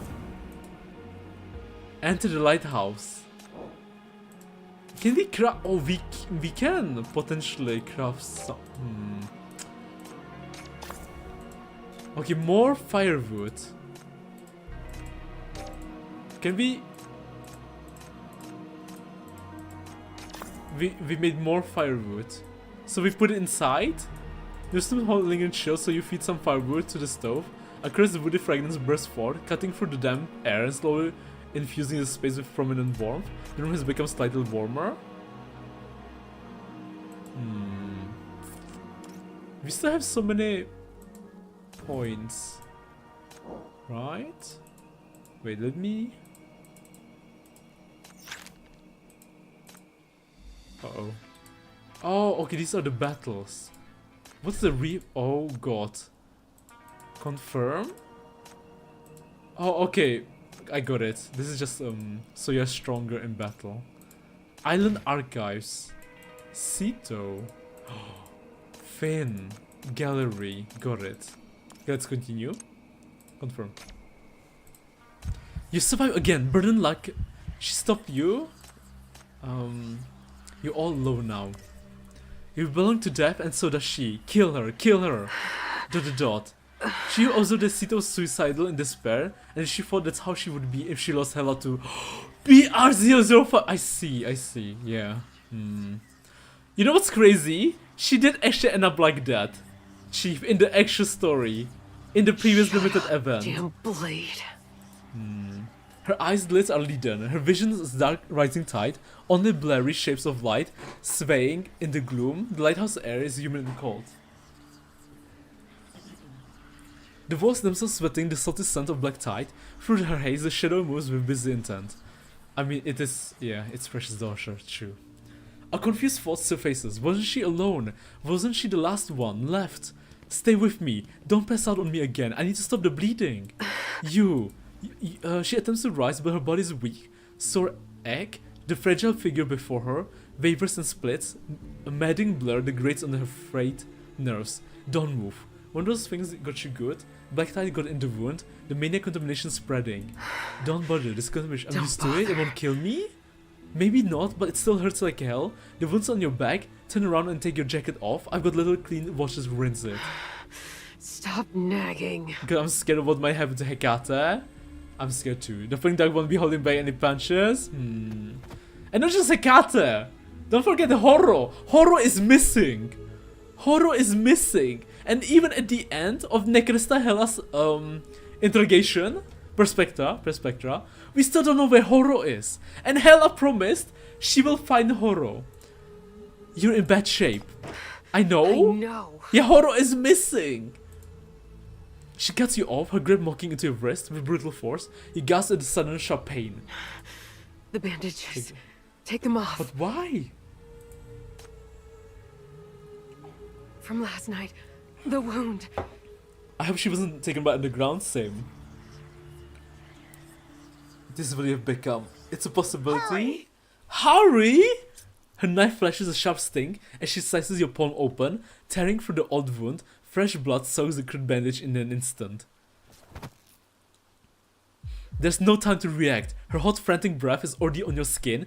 You feel the pull as your blood is drawn out, a strange tingling suction. The sound of swallowing is defeating this close to your ear. The sweet metallic scent thickens the air. Your thoughts dissolve into static. And with it, fragmented, burning memories rip into your mind, not like a gentle flow, but like a net being violently torn open.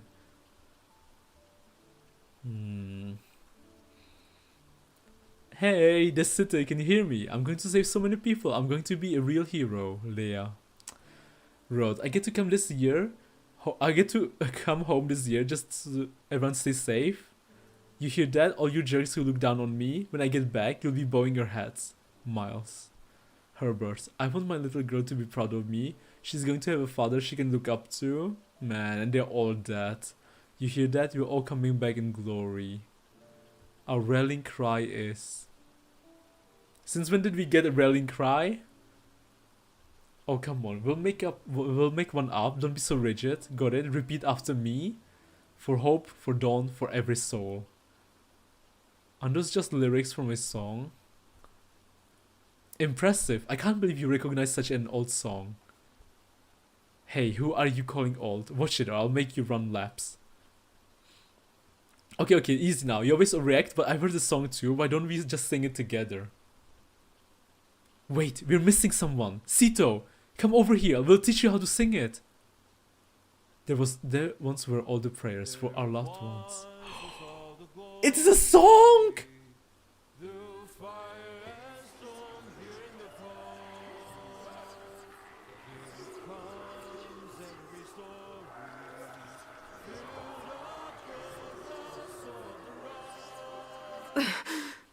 Ceto having PTSD. Ceto jerks upright, her gaze darting aimlessly around the room before snapping into the focus the moment it meets yours.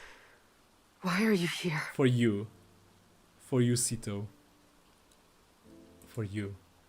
Who did you think I was? Don't ask questions you shouldn't. And stop making assumptions. A former lighthouse keeper. Her eyes fall on the wound in your palm as she feels the strange warmth still tingling on her own lips. She offers no retort to her question, an unusual silence broken only by her awkward glance towards the table. Resting between you is the dagger she always carries. Relax, I didn't lay a hand on you. You made it clear you didn't want your wound treated, so I backed off. Didn't touch your knife either. The shackles, they just react on their own when you try to harm me.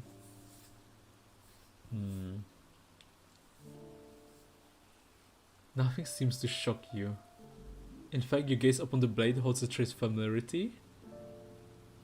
This might sound strange, but I have a special connection with the rankers, like your knife. Sometimes I can see things, fragments of their history. Unfortunately, without any proper gear out here, it's just vague impressions. Cut the mystical crap. If you got something to say, say it. I'm not in the mood for games. I saw pieces of your past. The Keepers were part of the city's Ranker Division. Ranker Division! They were completed by all in NF-84, but your knife tells a different story. That if you survived, held the lighthouses waiting for rescue from the city that never came, taking heavy losses all the while. You weren't just stranded and starving, you were fighting the Ranker's influence itself. From the moment you picked those weapons up, they never stop whispering in your mind. They want blood, slaughter, they want to hollow you out, turn you into a bloodthirsty puppet. Give me blood, kill her, all of this is meaningless. Enough! The same thing like with the Augustus army. Ceto snatches the knife back from you.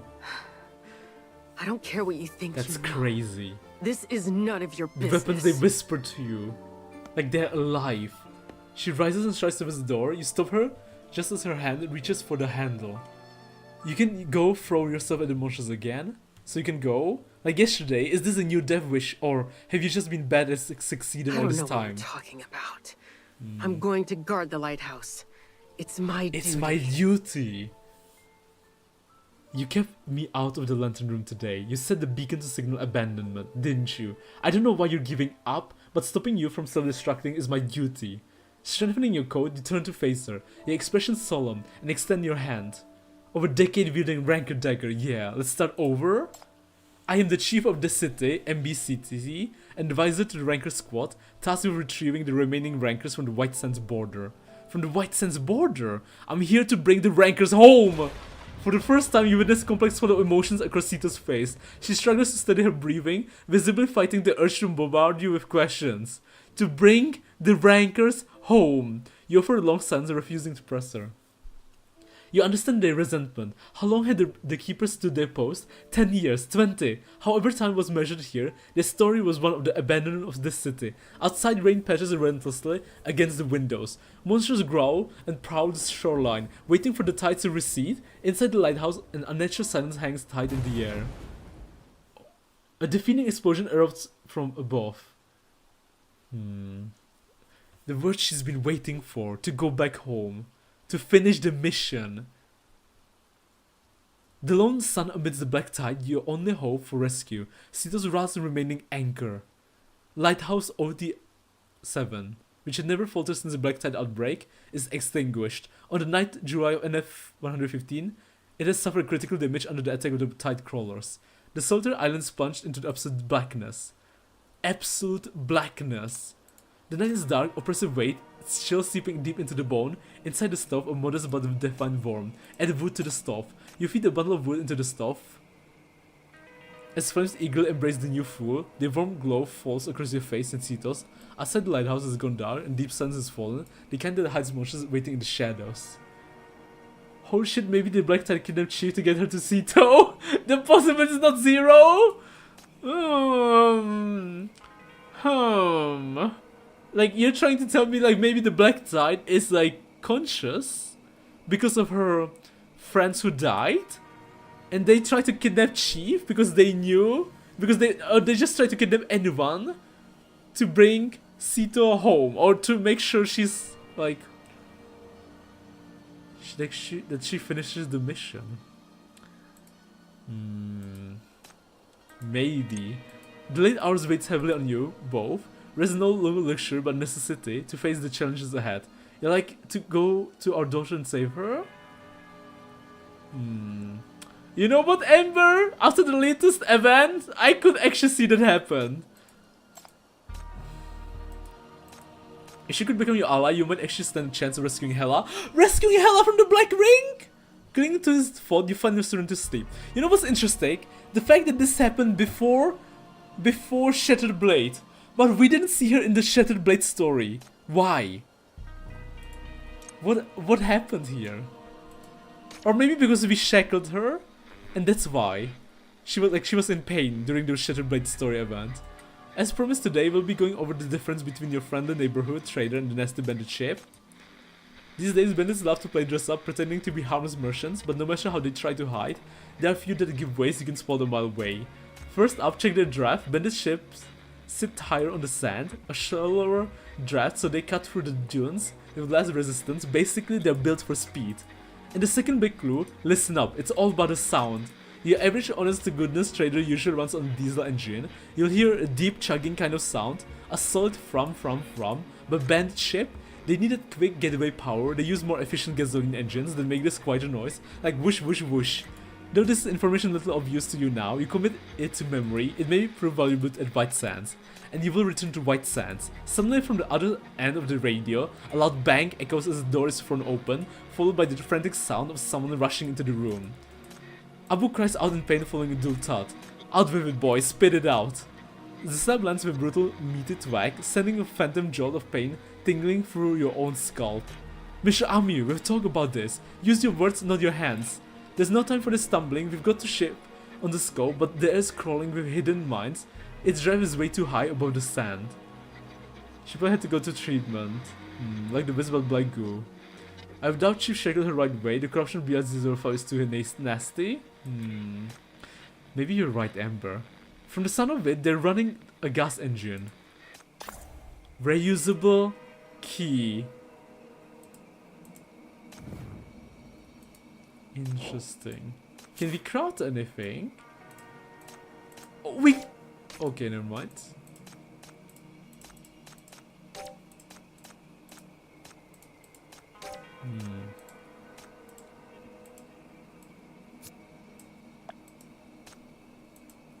The room has become slightly warmer. We can talk to Ceto. Can we not? So you found the key? It belonged to Herbert. Who's Herbert? Logistics. No, he was our second captain.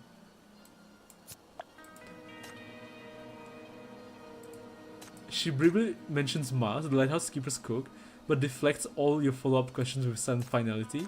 So you tell her about the city instead. You paint a picture of its vibrant restaurant and delicious complex cuisine that defines a little life world away from the shore. What are you doing? Going around fixing things with a hammer. That's what Herbert used to do all the time. Ceto glanced around, clearly satisfied with your work, though her expression remains deliberately unfazed. Use a precious distilled water to brighten the grass on the hedgehog toy's head. Though it's sacrifice of vital resource, Ceto offers no protest.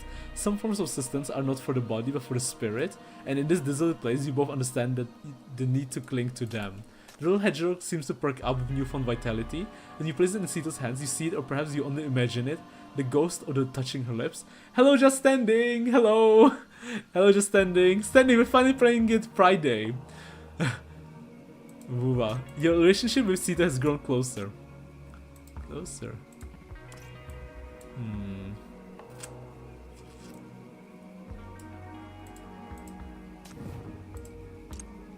Open the rusty warehouse door and be greeted by past memories. September NF-74, the city completed satellite town expansion, eliminating all opposition, forcing the surrounding territories, the population influence of the Draven. Draven mentioned!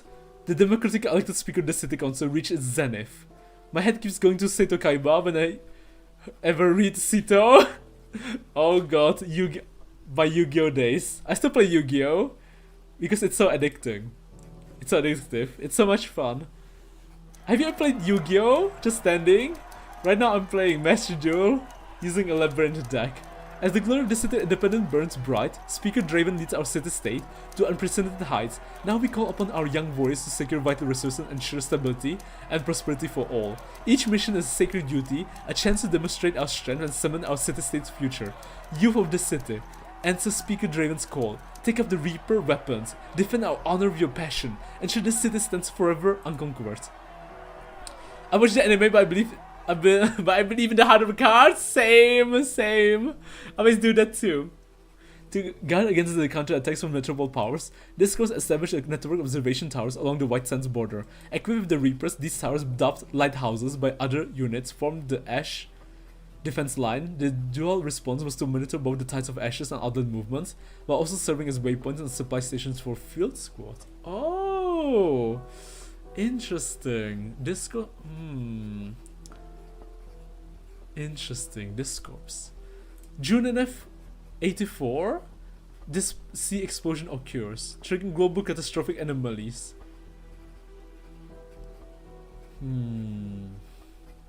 Communication disrupted by BR000. Interference. Number 2. Distress signals receive no response. Black tide spread rate intensity vastly exceeded all known parameters of the normal tides of ashes. Mania contamination expands rapidly. Surviving lighthouses cut off from the command, abandon their post, and begin independent evacuation procedures. The evacuation failed. Lighthouse keepers are surrounded by the black tide. Only 50 survivors remain. With her final breath, Captain Finn transmits a rallying signal, directing survivors to regroup at the 7th lighthouse and continue sending SOS signals to the city. December NF-84. The lighthouse keeper units reduced to 23 from 50. All supplies are nearly exhausted. Only 12 people remain. 1 year later, Only 12 people remain. Herbert assumes command after Captain Finn's death and reorganizes the team. The unit is injured by discovering a pattern in the black tide. It recedes during daylight hours and becomes active at night when the tide clouds emerge to raid the shore. But you can just skip to Chisa if you want to. Yeah, I'm doing the dude's quest, yeah. It's fine. I mean, I feel like it's probably connected, right? Because they're both like main quests, so I'm gonna do the dude first and then Chisa. The stone slab at the base of the lighthouse is covered in silent inscriptions. And the dude's quest is short, I heard, like 1 or 2 hours. Weathered by wind, rain, and salt, the earliest markings have Kion, that's his name. Calling him dude. As your gaze travels downward, the handwriting grows increasingly erratic. The style shifting so dramatically, it suggests a different chronicle altogether. December NF86, Herbert is gone. 11 lighthouses keepers remain. Scavenging supplies grow more desperate. Mania contamination remains an inescapable threat. Miles discovered how to create edible food from the monsters. Miles. 8 NF89, the 8 lighthouse keepers remain. 1, oh shit. February, May? 3 remain. November. All are gone. She's the last one alive. In this place, the high concentration mania had warped the fabric of space and time, rendering dates useless as anchors for record keeping. Wait. Warp the fabric of space and time? Interesting. Suicide attempt? Ceto? Lost consciousness, then woke up. Failed. 506? Let's try it again. Lost count. Left my rancor behind and jumped into the black tide? 2019. She tried for that many times? Survived again. Found someone from this city who crawled out from the black tide. This city person still alive. The lighthouse went dark. No problems, yeah. Not a flicker of emotion crosses her face as she counts what she knows will be the last inscription. Ceto. A lighthouse keeper must maintain the lighthouse. Must signal this city. Must always fight. The duties are etched into her memory. She knows she should climb to the lantern room and attempt a repair, but a strange inertia holds her fast. All she feels is a vague, knowing irritation.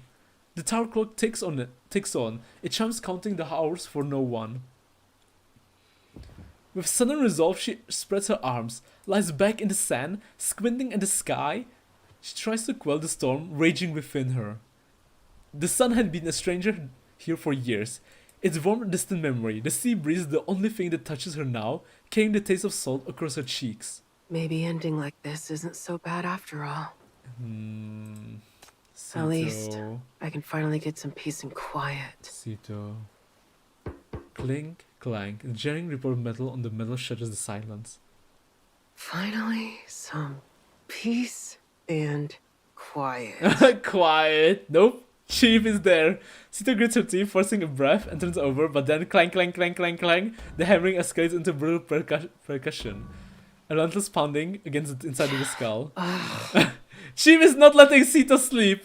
She clams her hands over her ears, but the noise, sharpened by pure malice, drills straight into her mind. It must be Chief, right? Clang, clang, clang! Wake up! Stop it already! Ooh, she's angry.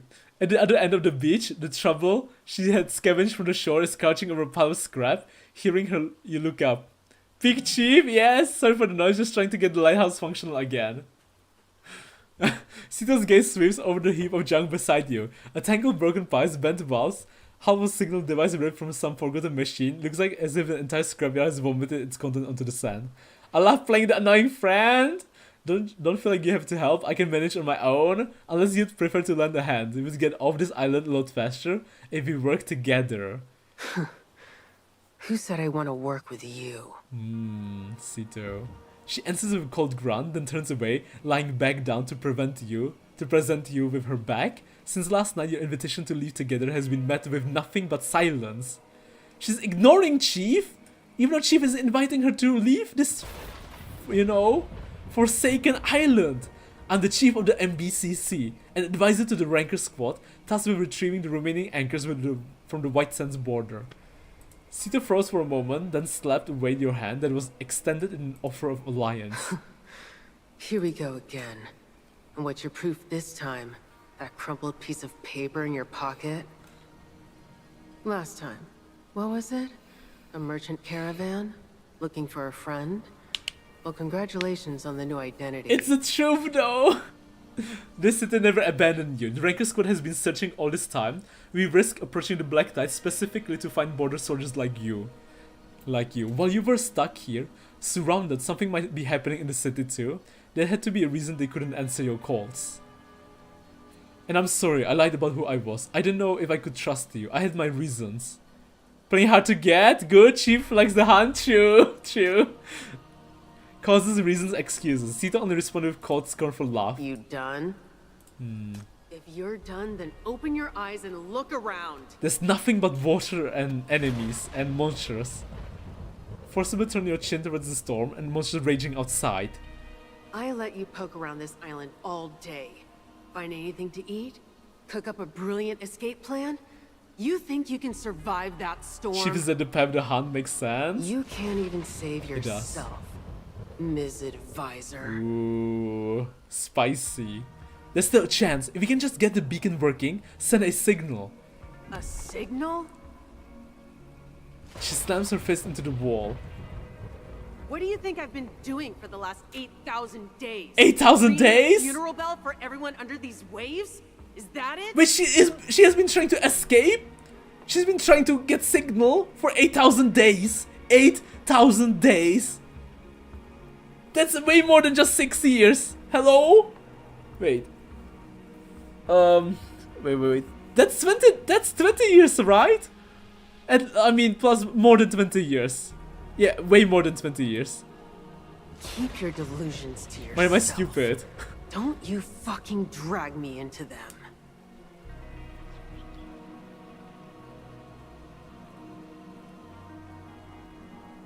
No, that's less than 20 years. Wait, God, hold on. I'm stupid. Wait. 8,000 days. Yeah, that's 22 years. Yeah, you're right. No, you're right, Justin, you're right. 8,000 days, yeah. Approximately, yeah. Without another word, she turned and retreated to the cabin's darkest corner, lying down and closing her eyes as if shutting the door.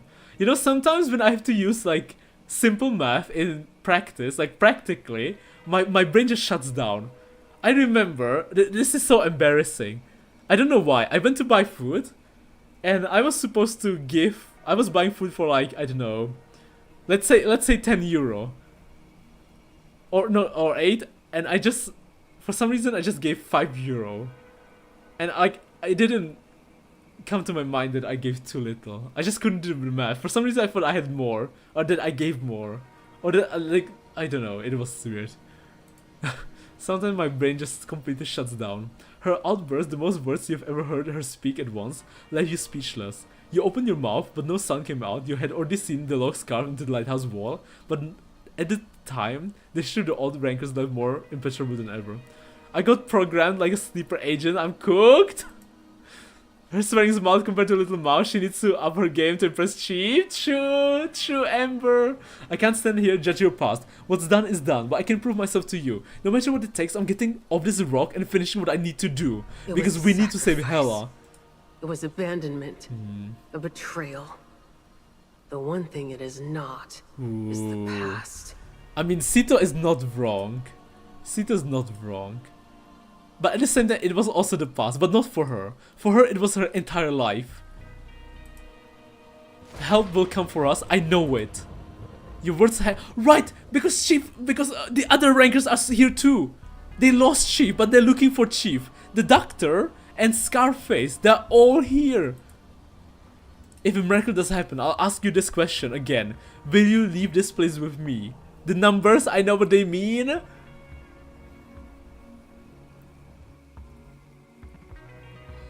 Fuck it, we must save the little mouse. We're getting out of the island with or without her. True. Irritating. That stupid question is as annoying as she is. How can anyone be so naive?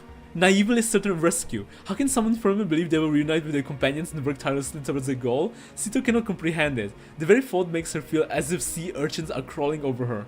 Their spines needling her skin, she shifts, but sleep remains impossible.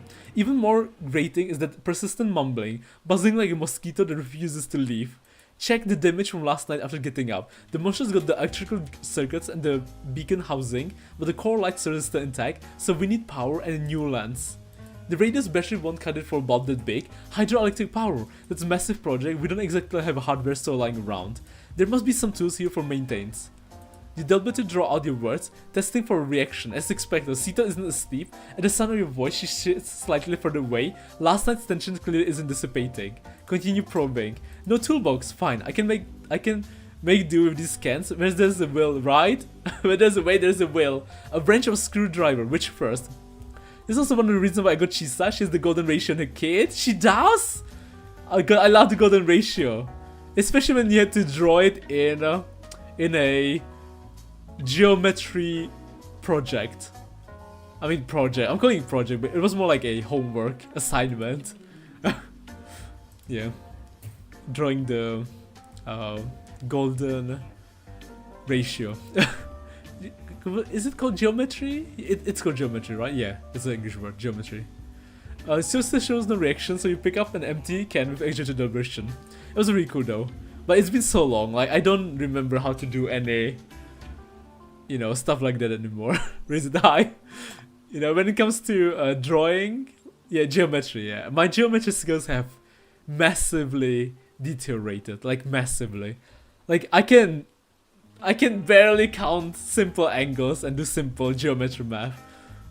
It's not like I have a choice. Unlike someone, I don't plan on turning into a salted fish on this island, so time to start hammering. ... I'm really going to start hammering now. Something flies through the air and knocks the can from your hand with a sharp clang. But I used to be really good at geometry way back in the day. I got my geometry drill into my head. Ooh, it happened so fast it takes you a moment to process what it is. A key. South Shore. Cellar. Cellar? Ooh, okay. So she is willing to work with us now. Look more carefully. Now your eyes do not deceive you. This really a solitary seabird. This flies where the leaden sea meets the ashen sky. It has not just survived, but adapted its form, weaving a graceful, defined dance between the wind and waves. You excitedly point the bird out of Ceto. If such a fragile life can master these treacherous waters, surely it can also fly beyond this prison of an island. Ceto offers only a non-comical nod. Without words, she takes your arm and pulls you back from the shoreline before the tide comes in. Hunger. Search for supplies. You come to barren landscape for meager supplies. Ceto falls at a distance, the knife flicking out with practiced ease to skewer pieces of firewood from the ground. Cellar? Good, they probably have some alcohol in there. Hopefully they have some alcohol in there. Okay, we got some items. From this vantage point, the damage of the lighthouse crown is starkly visible. A massive hole is torn in the glass on the other side, violent breach on the top floor. This needs to be repaired before nightfall. Once the creatures have grown accustomed to the state of darkness, the light will no longer hold any terror to them. Oh, okay, supply. Okay, this is easy. Push, go up, push. Okay, I'm stupid.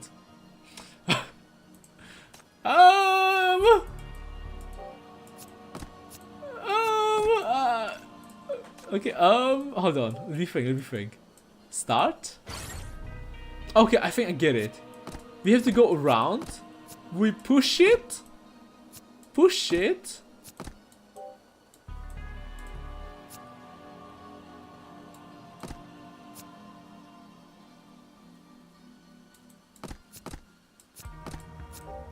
Okay, you know what?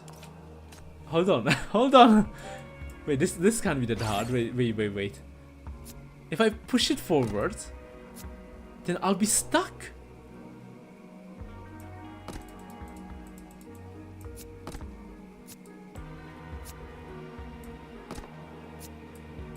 Wow!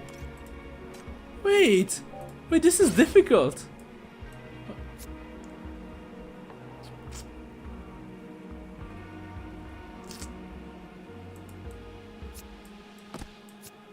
Okay, let's push it back. Okay, not like that. Not like that. If I push it back and then down.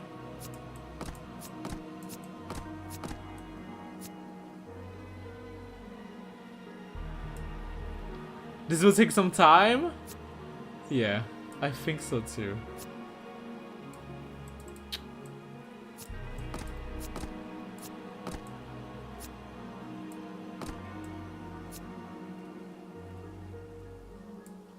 Wait, this is so difficult. This is so difficult. Oh, wait, I can... Oh, wait, I get it now. Okay, okay, it's not that bad. I'm stupid. I can push it diagonally. God, I forgot the English term. Diagonalnie. You know, like this, like this. Oh my god, it was so easy. Yeah, you can from the back to the front. Yeah, oh god. You know, like the English word is kind of difficult. Diagonally. Thank you so much for standing. Yeah, diagonally. My god, I'm stupid. It was so easy. Ceto pitches on the reef rock nearby. A sun observer unspoken rhythm has settled between you. A fisherman at work, the seabird watching from distance. Suddenly a heavy weight crunches your line. Your catch has arrived. That's a mania fish. Yeah, we are not eating that. Are we? Are we? What do you want to talk to Ceto about? Ask how long she's been here. How long have you been here? That's not your concern. Sorry, I didn't mean to pry. Ceto's gaze lowers, deliberately avoiding yours. She doesn't need to speak for you to understand. She's been bound to this place for an age, so long that the passage of time is no longer measure but scar. If I give her fish, the fish is one of the few reliable food sources on this island. What do you usually eat? Mania fish? Moss? Insects? Mushroom meat? Whatever I can find. She's eating mania fish! And mushroom meat! The lighthouse keepers aren't as spoiled as you. I mean, she's not wrong. You're deep in another round of moss-based recipe, testing at the lighthouse, carefully isolating the usable mushroom meat. Ceto mocks you, dreadful knife skills, then she takes over and slices everything with casual perfection. The grim scene is suddenly absurdly reminiscent of two chefs developing a recipe for high-end kitchen. You try stuffing a handful of moss into the service fuel. Its smolders are promising a flame, but as the rises snort from Ceto behind you confirms your foolishness, you make a mental note. Moss is clearly not an ideal fuel. Well, I see. The room still holds lingering chill, so you feel some firewood to the stove. Crisp woody fragments burst forth, cutting through the damp air and slowly fusing the space with promise of warmth. The room has become slightly warmer. If I put in the fish, against your better judgment, you try to cook the mania-contaminated fish. The moment it hits the heat, a bizarre fall of the rats choking the air. You have to cut the contaminated parts out first, you idiot. Ceto snaps, her voice icy. With a wince, you discard the ruined fish. Oh no, we messed up, Chief! We messed up! Okay, continue the story. Hold on, it's here? Okay, wrong button. No problem, English is weird. Thai diet? Thai diet, yeah. Follow the beacon. Oh, we have to maybe craft something? Master key and key to create a bottle of liquor. Can we give it to Ceto? You carefully clean the bottle and decide to share the homebrew you found in the box with Ceto. Her acceptance is quite surprised. She lowers herself to sit at your side, and the companionable silence that follows. The two of you simply drink. It's a small moment of respite, all the more valuable for its simplicity. Your mood has slightly improved. Interesting. Alcohol? She was dumb like that? Girls failure vibes? Radio. We have reached a rescue location, but seems our guests have other plans and don't want us to leave, says Ark. Our first mate, Samuel, is on deck using flag signals to talk with other ships, which makes this the perfect time for a pop quiz. Samuel? Like from the other main story? I can't see you, but I know you're following right now. I can feel it. You touch the space between your eyebrows. She really did guess correctly. Don't worry, it's a simple one. If you were paying attention during my lesson, you'll get it right. I need to go to sleep now. See you later then. Good night, Just Standing. Thank you for stopping by. Take care, Just Standing. You remember what the ship looks like? Right, so here's the question. What flag should we send right now? Flag. Hint, something we mentioned before. Help! Ta-da! The only correct answer is kill! Next thing you know, defeating noise erupts from the device in your hands. Oh, von Blanket. We shared with Ceto. Her vigilance wanes, and she even drifts into a few moments of fleeting sleep. Interesting. Interesting.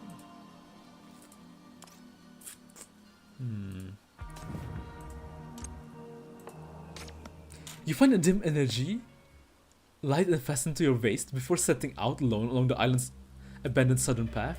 The moss on either side has been eaten away by the sudden decay, leaving the stone slick and treacherous. You advance with painstaking caution, each step measured. So let me check one thing. A cellar key. I've been searching this island for 2 days, never found a cellar. Never found a cellar. Because you're an idiot. Wow. Wow. Was it really necessary? It's childish. What was the cellar for originally?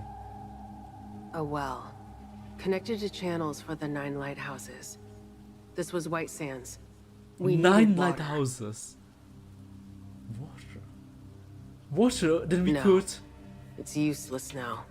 Useless.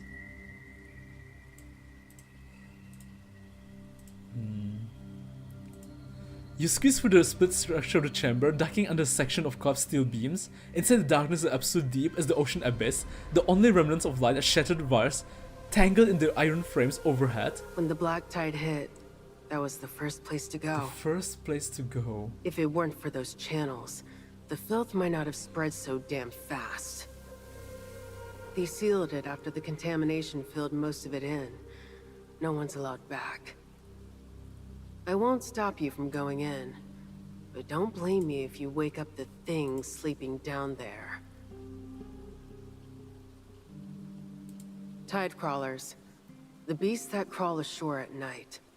They're quiet on the seafloor during the day, but start clanging metal next to their ears and see what happens. Metal next to the ears. I'm not that stupid. Really? Couldn't tell. Couldn't tell. You're really... Never mind. Heeding Ceto's warning, you pick your way forward, avoiding loose debris and the soft rotting wooden planks that sag under their own damn weight. The stagnant water in the cellar isn't deep, but its cold bites to the bone. As you reach the mouth of the passage, you instinctively pull your collar tight and hold your breath. Start clanging metal! You said it was sealed. Can those things still get through the cellar? People weren't supposed to go down, but there were always exceptions. Herbert did. Herbert did. Who's Herbert? He took over as captain after Finn died. Another keeper. Why am I even telling you She's this? slowly opening up to the chief. Anyway, that toolbox you're looking for Down there. is down there. What about Herbert? What happened to him? Oh, ... Uh-oh. Oh god. Following Ceto's instruction, you fit the key into the iron door leading below. As you descend the stairs, the air grows thick and oppressive. The cell wall weep with humidity, blanketed in sickly moss, and the stench of sulfur blood hangs heavy, a foul perfume of decay and corroding metal. At the passage end, the rear exit has been hastily barricaded. The heavy door is reinforced from inside with crossed steel beams, but a small rift has been forced open at the bottom. A dark and indistinct shape partially blocks the opening. The putrid stench intensifies, emanating directly from this dark mass. You instinctively cover your mouth and nose, your breath catching in your throat. The shadow begins to resolve into vaguely recognizing form. A cold dread washes over you as horrifying suspicion solidifies. What happened? You already know the answer. Why ask? They turned into corruptors.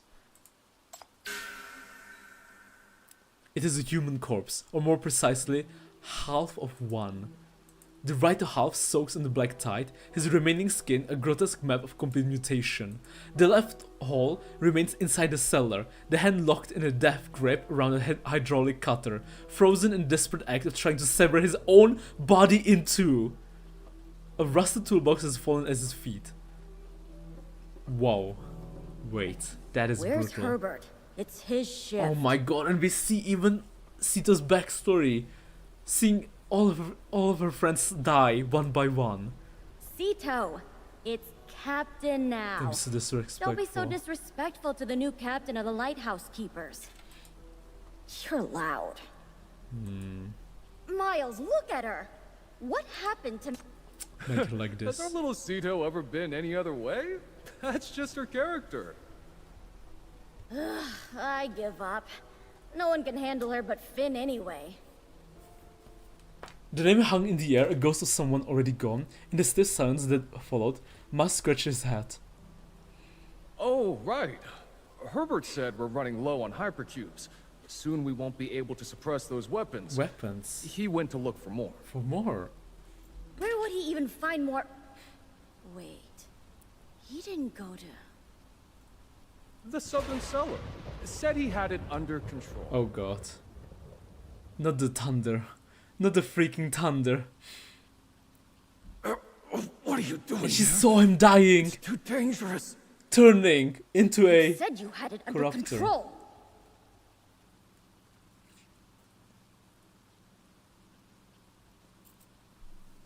Her mind had gone completely blank. I almost made it. I just pried open a small gap. Look, right behind that door. Those blue shining cubes. The things that would Hypercubes. stop your nightmares. I just needed a little more time. Tide crawlers, they found me first? But the tide crawlers, they found me first. Poor guy. I'm not a child anymore. I know what those cubes are. Hypercubes, yeah. Yes. You're not a child anymore. Do many things that we can't. You're stronger than any of us. You can do many things that we can't. One last thing for me? Our impressive little Ceto. Could you do one last thing for me? One last thing? Herbert looked at the bewildered child and summoning all his strength, extended his one movable hand to point at the dagger at her waist. The one Finn had given her. Help me find peace. She had to... What are you talking about? I'll get you out. I'm getting you out Poor of here. Ceto. She had to stop his misery. God, she had to... Wow. Jesus Christ. Poor Ceto. With her very own hands. Don't cry. You can't afford to. There won't be any more hypercubes. There to won't help be you. any more hypercubes to help you. From now on, Suppress the weapon's power all by you'll have yourself? to suppress the weapon's power all by yourself. Your emotions, they'll become a weakness your blade will exploit. And this is... Stop lecturing me. Push. We'll weld the door shut, and you'll be fine. Poor Ceto. She had to endure know. so much. So You freaking never much. really accepted me as your captain. I'm not like you and Finn. Can't command great I power. can't command great power. I'm just an old logistics officer. His final task. Couldn't even complete his final Oh task. god. We're seeing her lose everyone one by one. First it was Finn, now it's Herbert. The little girl from the past has grown up. Now Ceto lies alone beneath the lighthouse, staring at the overcast sky. As these memories surface, not a single tear falls, yet she still lacks the courage to return to that place with a person from this city. So, did you finally help him? He was the one who helped me. He was the one who helped me? His blood quieted my blade like nothing else ever had. Oh. Because, and we remember, right? He told me The Rankers! if it hadn't been for Finn, he never would have agreed to let me grow up with the lighthouse keepers. He said... The Rankers are always asking for blood. He said, if I could really lead everyone out alive, He gets to see his daughter he'd again. get to see his daughter again. And they're all dead. All freaking dead. I'd One give last anything time. to go home one last time. Your age by now. My girl would be your age. Herbert's daughter. After that, We sealed the we sealed the contamination. contamination with rows of steel bolts. We left Herbert inside. Last captain. He was the last captain of the Lighthouse Keepers. There was no captain ever since. Poor guys, man. Wow. Never got to see his daughter. And Ceto had to witness it all. And she even had to end him. You carefully pick up the toolbox, and for a moment, everything seems to be going smoothly. Then you glance up and see it. The straps that once secured the lighthouse keeper's uniform to Herbert's remains now hang loose in an undignified slump. Fixes his uniform. After a moment of hesitation, you set the toolbox down and crouch to restore some fine dignity to the man. But your fingers near the fabric, the hydraulic cutter, lodged in his body, clashes suddenly to the floor, a jaw gaping ominously towards a sealed-off black tide.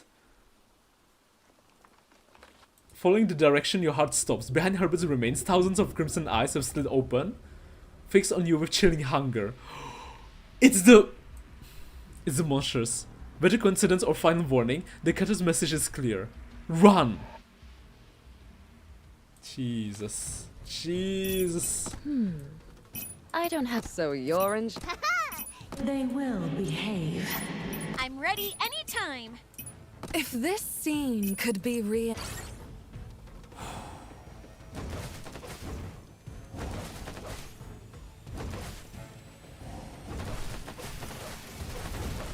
Listen to its whispers. Listen to its whispers. Crush them all!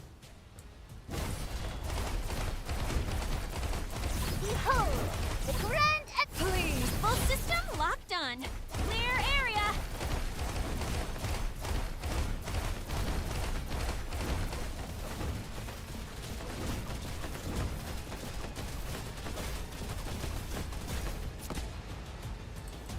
Too noisy. Quiet. You finally stagger back, toolbox in death grip and lungs burning. She doesn't move from her spot. One glance and you're heaving. The shell form is all she needs to understand. I told you those things would wake up. Those A things. mortal body could never truly seal a breach. I got what we needed, didn't I? Couldn't you just once say something nice? Besides, after only a few words, your lungs begin to congest, a coppery tank flooding your throat. The recent encounter was minor, which means your condition's far more advanced than you feared. You suck in a few ragged breaths, fighting to steady the rising panic. Is that mortal body? That's a real miracle. You might not believe it, but Herbert, he protected me back there. I believe it. That's exactly the kind of fool he was. Putting everyone Always else putting first. everyone else first. If you're upset, just curse at the black tide or in this city's direction. You don't have to be so salty about it. I'm not upset. Stop making assumptions. By now, her prickly demeanor is familiar. You set the toolbox down without a word. Alright, fine, then tell me, where do I need to go next? Why should I tell you? So we can fix the navigation beacon. How many times? I don't want to work with you. You misunderstood. I'm not talking about working with you. I mean working with the former lighthouse keepers. This lighthouse isn't just yours. If there's even a sliver of chance for a rescue, I think they would all want to see it shine again. What is wrong with you? Are you addicted to spouting this motivational crap? Well... A look of pure disbelief crosses her face as she pushes herself up from the sand, her eyes scanning you with new intensity. What? Why are you looking at me like that? Poor Chief, yeah. Like, Chief, she doesn't understand. Like, this is the Chief that is desperate to save Hela. This is the most desperate Chief we've ever seen. The Chief in Just Shattered checking Blade if you've story taken something when I is the wasn't looking. angriest, How are most you this desperate amped Chief up? ever. That's right, I just had a feast, spiritual nourishment from the soldiers of the past. Now I have even more reason to survive, to get out of here and find my friends. The thought works better than any stimulant. And there's no more time to waste. Your body's frayed cord, moments for snapping, hunger, blood loss, the shackles backlash. This relentless stride is pushing you towards a final collapse. You can no longer be sure you'll wake up tomorrow. Save daughter at all cost, exactly. This of course is true, you will never share with Ceto. If you want to tell me, I'll guess I was pretty renowned micro expression interrogator back in the city, you know? So north, west, east, you blinked east it is. Can't be bothered with you. There's a wrecked ship on the eastern shore, right? Might be something useful there. That ship's 50 meters out, half submerged in the black tide. The cabins are probably nesting grounds for tide crawlers. Are you trying to get yourself killed? Hey! And she's just walking. She's just going there. She's barely halfway through her warning when you produce a hemp rope from your gear and swiftly secure it around your waist. What are you doing? Going into the ship to explore? The eastern shore isn't far, right? I'm going to check it out. Yeah, she's already walking there. Like, Chief is not wasting time. Like, Chief is ready. The generator's been underwater for years. It's definitely rusted through. So there is a generator. Now I absolutely have to go. It might still work, otherwise why would you even mention it? What? What? A perverse thrill shoots through you and leaving her speechless. She had given you nothing but grief when you first arrived, but you have since decoded her user manual, and now you're testing its limits. I'm going down to look, don't worry. Besides, what if I actually succeed? Turning your face towards the endless black tide, you hide your unfocused failing vision and call back to Ceto with a cheerfulness you don't feel. Creating miracles is what the humans do best. Ooh, lubricating grease, high pressure gas canister. A movement in the sky catches your eye. Is it the same seabird now heading for the island? Should you share this with Ceto? Call Ceto over. You gesture Ceto. The moment she looks up, the bird changes course, flying directly to her as if summoned. She offers a handful of crumbs, tosses caresses skyward. The bird plucks them from the air with a deft snap of its beak, a gesture of timeless familiarity. For a chief? Ceto's expression has softened. You gaze drift to the distant lighthouse, a stark white citadel perched upon the black reefs. Its repairs are nearly complete, yet your thoughts have already sailed beyond this place. Ask about dinner. A faint hunger stirs, prompting you to ask Ceto what's for dinner. By your reckoning, it's her turn to cook. She answers with a non-committal grunt, never looking up from her work. Her hands, however, are already busy. She seems ahead of you. Supplies at the lighthouse dwindling again. Will you venture deeper into the island to search for more? Search for supplies. As you trek deeper into the island, Ceto follows the space between you, a carefully measured constant. You work side by side, gathering resources. Though unspoken questions linger, you let them be, cherishing the quiet companionship that has taken root. Interesting. Supply search. Her turn to cook! Wise turn to cook. Yeah, true. Okay, let's do this. Push it further. Push it up. I'm stupid. What am I doing? Down. Here. Push. Yeah, this one is easy. I just need to make sure I don't overthink it. Easy peasy. Ooh. You approach the fishing rod as usual, with Ceto a few paces behind, her presence quite constant. Fishing spot. You occasionally ask if she built this spot herself, recalling the image that scared the area when you first arrived. Was it the work of those monsters? Ceto doesn't answer words, instead she steps beside you. With a quite almost awkward resolve, she guides your hands from behind, teaching you a few casting techniques. You have learned some fishing techniques. Okay, let's go back. With the toolbox successfully retrieved, the submerged generator is your next objective. To face it, you'll need to upgrade your gear. Upgrade gear. Upstairs, to gather serviceable gear from the keeper's old relics, Ceto observes your selections behind her silence and walk quiet judgment until the last moment when she adds a few shrewd practical items to your pile without a word. Nice fishing skills. The expedition has been upgraded. I guess, do we... Let's see if Ceto wants to say something. You add more firewood to the stove and invite Ceto to warm up by the fire with you. Though Ceto offers no verbal reply to your invitation, she acquiesces by settling into the seat across from you. She extends her hands towards the flames, her fingertips drinking in the warmth. Let's see what Ceto says. I told you not to mess with those things. Okay. You've been eyeing the box for a while. Herbert had a master key. You finally use it to open the box. I do have one. Okay, let's go crafting time. Key. And craft. Nice. We got vine. Key. Fish. Yeah, oh, right, we use it to make the food. Fish soup made from mania contaminated fish, barely edible, but don't try to taste it. What else? If we have the moss, can we beat it up? Nope. Can we use the knife? Nope. Oh, we destroy the strange container, right? We get a grotesque tentacle.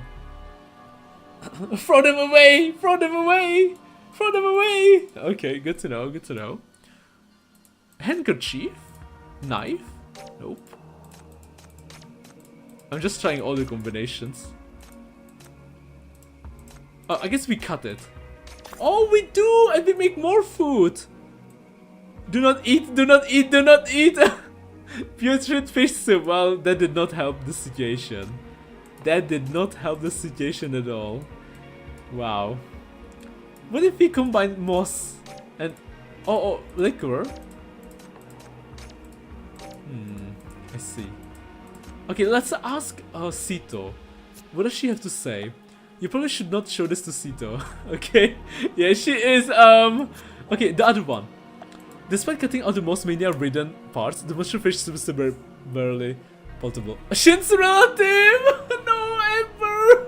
Not you calling it Shin's relative! But you're so right, Amber! You're so freaking right! It feels like your belly, but at the cost. Your thought turned to sludge, and hallucinations flicker at the edge of your vision. Wow! Shin! You're eating your relative! It's about time for survival, but to rescue Ryzen may be the only currency you have. Only currency you have. If you put it inside, despite every instinct screaming in protest, hunger has overridden your common sense. You place the pot of fish on the stove, and the revolving stench instantly fills the lighthouse, making you and Ceto gag. In one swift notion, Ceto sees the pot that was outside, then turns to give you a scathing lecture on your idiocy. Ceto's opinion of you has worsened! I'm sorry! You attempt to process the mania-attentive fish into a soup. The result is a vile, unsettling sludge that barely resembles food. You brave a spoonful, it's worse than you imagine. No sitting brave of sour decay, of psychotic corruption that feels like a psychotic blow to your senses. You learn a harsh lesson. Only drink this if you are literally starving to death.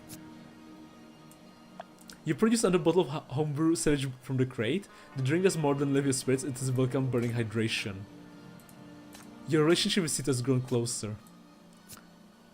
Okay, let's maybe add more fire. Shin takoyaki next waiter! Shin takoyaki.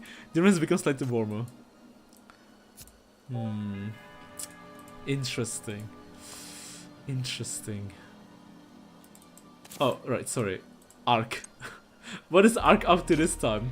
Amir, Abu, the men two big guns on the east side. Lay down a crossfire or cover the route. Just the two? You sure that's enough? It's enough. Defense is the party. We're not starting a war. The sandstorm is cleared. We can't afford to burn through our reserves. Aisha, the engines are all yours. Got it. Everyone else, stay out of the deck. The words are barely out of her mouth. We can't hold this much longer. The fire's too heavy. Those bastards. I said get off the damn deck. Salmon, to me, take the helm. Everyone, away from the railings. Abu, I'm taking your position. Go for the injured. You pieces of trash, you better run for your lives. A better explosion to us from the radio. So violent the radio before you vibrates, as if it might shatter. A final thunderous blast, then absolute silence. The scrambling of the deck, let me send those cowards a few parting gifts. Don't get cocky, we're not sticking around for a fight. All hands brace. Hard to port, full speed. The ship's wheels spins wildly. It shook a protest suggesting the metal might tear from its post, but the expected roar of the sand, ship's engines never come. For the following seconds, the radio offers only a dead, unnerving silence. The ship's not moving. What's wrong with the engines? The sound of heavy footsteps pounds closer in frantic, irregular rhythm against the wooden planks. Aisha, she... Painkillers! Okay, can we give it to Ceto? Are you hurt? Yeah. I found some painkillers. It's okay, I don't need those. Those belong to Sienna. She couldn't even stand the slightest pain. Sienna.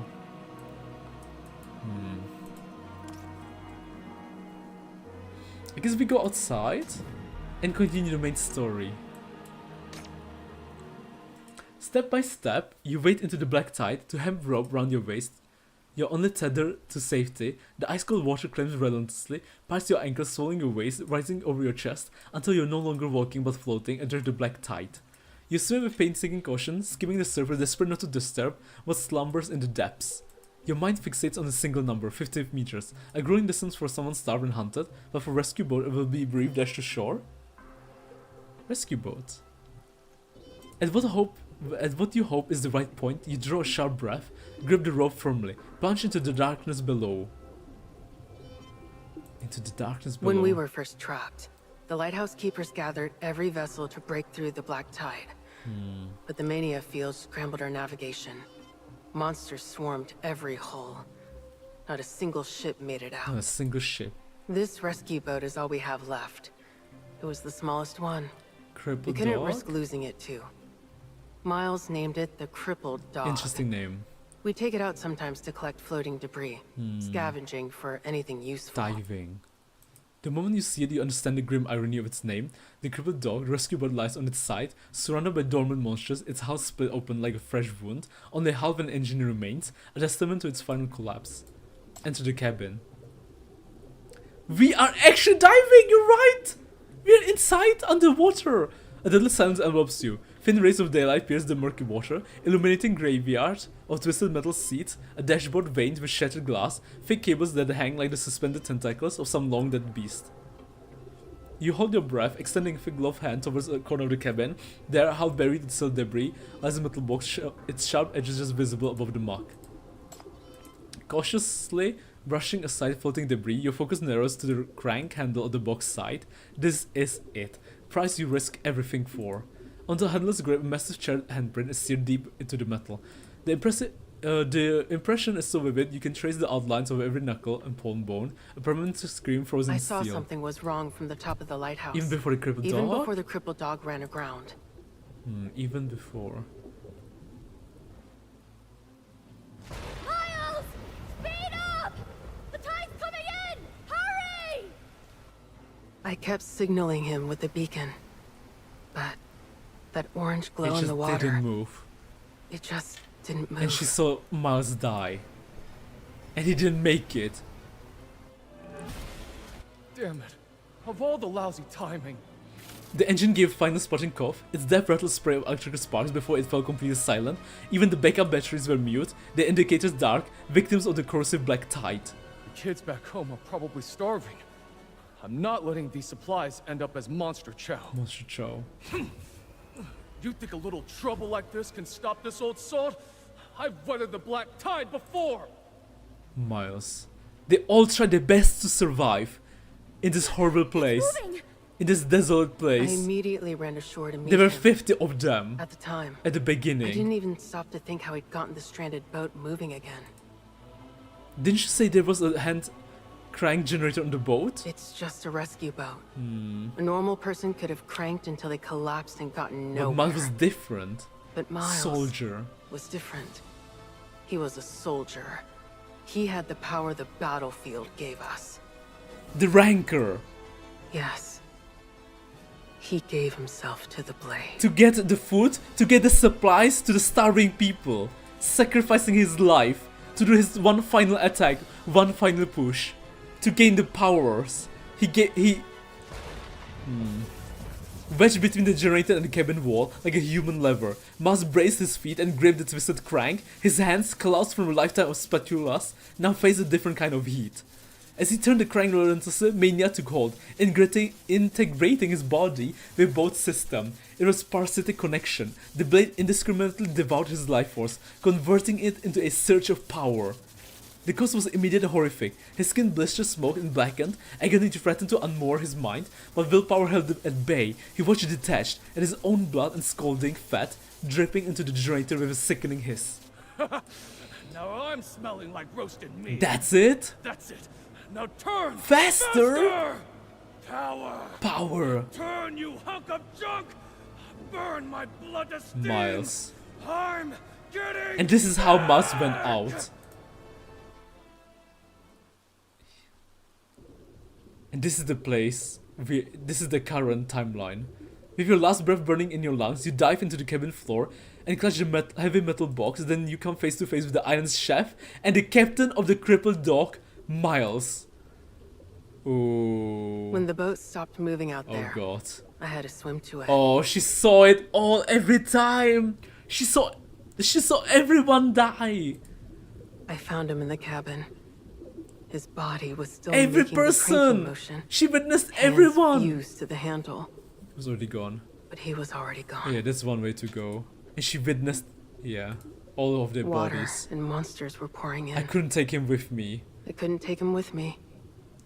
All I could take was what he'd gathered. Wow. 1 can of luncheon meat, 2 bloated cans of expired fish, some waterlogged hardtack. Must have been relief supplies, dropped by other outposts early in the war and carried here by the tide. That's what he died for. And we ate it all in one night. In one night.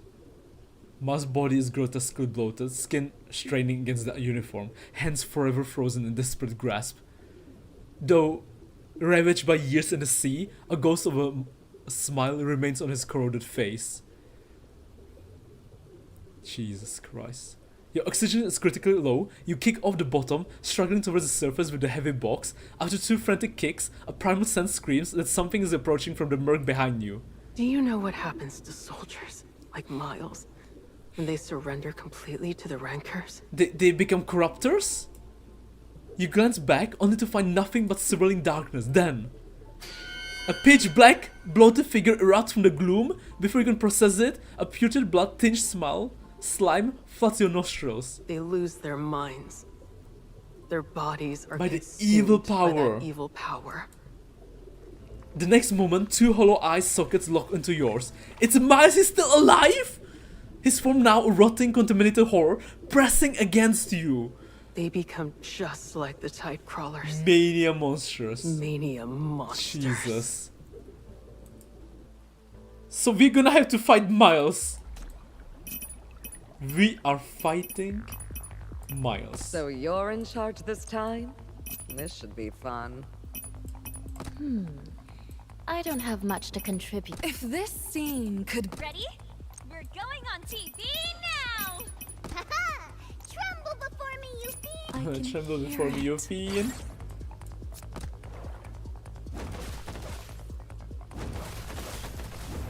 Do some stretching.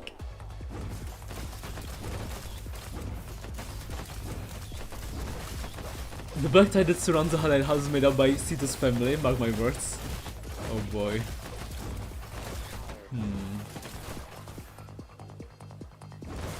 I'm not sure how I feel about it, Ember. They're protecting her in the ways they can.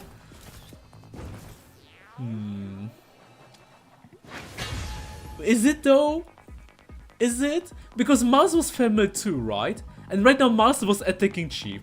But to be fair, Mars doesn't know Chief.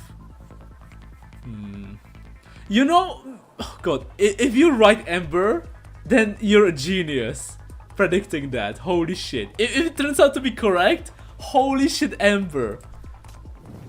Holy shit. That would be a gigantic, massive W prediction. Huge cool prediction. You shove away, clutching the generator, and swim upwards, but the iron box and anchor dragging you down. You know what? You might be right. Because she's been able, she managed to survive for 22 years in this godforsaken place. It couldn't have been easy. Oh god, I don't know though, I don't know. Could they have still like kept some kind of sanity? Or maybe not sanity, but... Your muscles scream, your kick is growing weak and uncoordinated. A pressure builds in your ears, the warning of oxygen depletion. It's like Ceto lives out surrounded by a big graveyard. God, it's so fucked up, but you're right. You're so right. It's so fucked up. But she is like living in a big graveyard. Attacked by monsters every day. Light above, almost there. And her family is not really dead, but transformed. You're right. You're right. God, oh my god, it'd be so crazy if we get to see Flints. Because let's not forget, Flints fell to the water. Fell from the light tower. So Flints could still be in theory, theoretically alive, but transformed into a corruptor or mania monster. A wave of blackness swells your sight. The warnings of prolonged hunger and blood loss, ignored for too long, choose this precise moment to crash over you. Unable to call for help underwater, you pull the rope blindly, desperation overriding thought. Finn's going to be the boss, no doubt, right? I think so too. I think so too. Definitely. If she's alive, yeah, final boss for sure. Mother-in-law is always the final boss for Chief. That is crazy to say. What do you mean mother-in-law? But you're right. Mother-in-law, Amber. The sound of distant water closes on you. It's a must. Other weakened monsters. You don't have to look. Any unseen movement now could cost you your life. That is so funny, calling Finn a mother-in-law. But it is so accurate too. Your lungs are on fire, consciousness flickers, finally the movement stops right beside you. Something coils around your waist. You try to break free, but the grip only tightens, immobilizing you. It even starts wrestling for the iron box. Push it away. You drive an elbow back with your last strength, but it shows no sign of loosening its grip. As your fingers scramble to pry the thing off, they brush against the monster and you freeze. In that moment of shock, an air tube is thrust into your mouth. Air floods to your lungs, the thing around your waist tightens, not as a restraint but as a rescue, pulling you swiftly towards the surface. Remember Ying Ying? She had 3 mothers? 3 mothers!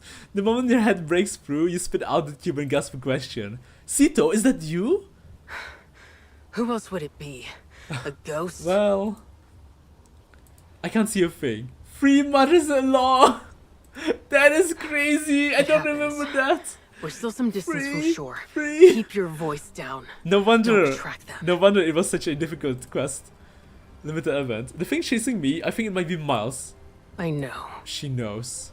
Silence falls between you and Ceto swims for shore at full speed, clutching you with one arm and the metal box with the other. But the tide crawls up faster, you feel the water churn violently beneath you. After desperate distance, Ceto halts abruptly. Her hand works quickly, untying the lifeline from your waist and fastening securely around her own. Listen, you're just oxygen-starved and weak. Your sight will come back. When it does? When it does, pull pull me up. I need to keep these things contained in the water. Can't let them reach the shore. Can't let them reach the shore. What are you going to do? Enough questions. Take that damn box and get to shore. Now! Now! Before you can protest, she hurls you towards the shore like a sack of stones. You land hard on solid ground. Instantly, your blindness amplifies the chaos. A chorus of monstrous hisses. The sharp shing of a dagger being drawn. The world narrows to sound and smell. The wet thwack of steel meeting rotten flesh. The rip of fabric. The overwhelming putrid stench of the creatures. And the low resonant hum of media echoing through the shackles connection. Are you cutting him open? Go on. Look at what spills out. Must long gone. He's mine now. Let him go. Let yourself go. Turning your blade on your own, comrade. Is this how you protect everyone? You, the last hope of the lighthouse keepers. Trash. Worthless. Why are you the only one still alive? Living like a pathetic coward. Normal J for the chief. Yeet the chief. I can see now. Now! You hold on the rope just as Ceto disengages. Her blade sweeps through the black tide with terrifying force. Whoa! The beautiful art of Ceto! And the heart recoils, the twisted shadows, cowed by the power radiating from her steel, fall back to circle at very distance. She's moments from breaking the surface. When a slant tender blacker, then the deepest shadow lashes out from a blind spot. Watch out. Monstrous claws rake across her back, sending a spray of blood into the water. She doesn't even blink. In one fluid motion, she pivots. A frigid arm of steel slashes in a devastating backhand strike, cleaving her ambusher cleanly in two. Lump of meat. You're not fit to be compared to Miles. Ooh. Pull me up? Pull me up. Wow. Wow. Okay, before we do that, can we craft anything? Probably not.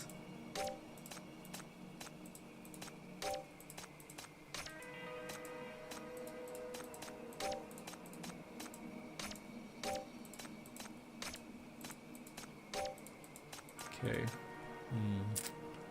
Okay, let's go back. Island archives. Okay, get rid of the thing. Sweet. Read arsenal. Sure. We should show her tights, but it's amazing. It is amazing.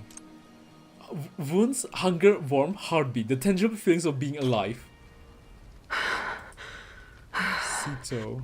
You finally shake off the last of the underwater horrors and drag your soaked, exhausted bodies onto the shore, collapsing onto the coarse sand. A cracking campfire slowly steams the water from your ghost, its warm welcome anchored to reality. The sun bleeds slowly towards the horizon, calming the sea. The air hangs heavy with the scent of salt. The silence broken only by the crackle of the fire and the wrecked sound of your own breathing. Sun's actually out. Shame it's almost gone. Shame. It's almost gone. See those clouds? Moving No fast. good sign. Tonight's storm will be worse. You've faced every storm alone so far. This time there are two of us. We'll be fine. We worked like a good team just now. That look. It's really the same? It's really the same. She lies on her side beside you, a low curse escaping under her breath, one she didn't intend for you to hear. Same who's? Herbert in the cellar. Herbert. Miles heading back from the sea. They had the same look you did just now. Reckless, That's so damn bright. but so damn bright. Sheev is always bright. Her smile is always so bright. She closes her eyes, her attention turning to the gentle rhythm of the waves and the soft crackle of the fire. You turn your head to look at your hard-won prize. The generator rests beside you, its metal casing glinting in the sunset's afterglow. Tide comes in after sunset. Is the lighthouse now? Fix the lighthouse now or don't bother. I know, but there's something more urgent first. Ceto didn't expect you to bring back a medkit. Don't bother. It's a scratch. She's always so Wouldn't have reckless. noticed if you True. Ceto's hurt. She's... Oh! Wow! You're patching her back up! The sharp sting of your fingers probing the wound cuts her sentence short. You don't stop, continue to gently clean the gashes on her back with a precious reserve of fresh water.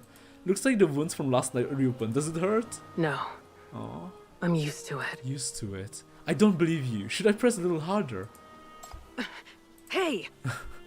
A brief, very smile passes between you. The sea breeze carries the humid, metallic scent of blood and sweat. You see her muscles tense, a visible battle against her instinctive reaction of the smell.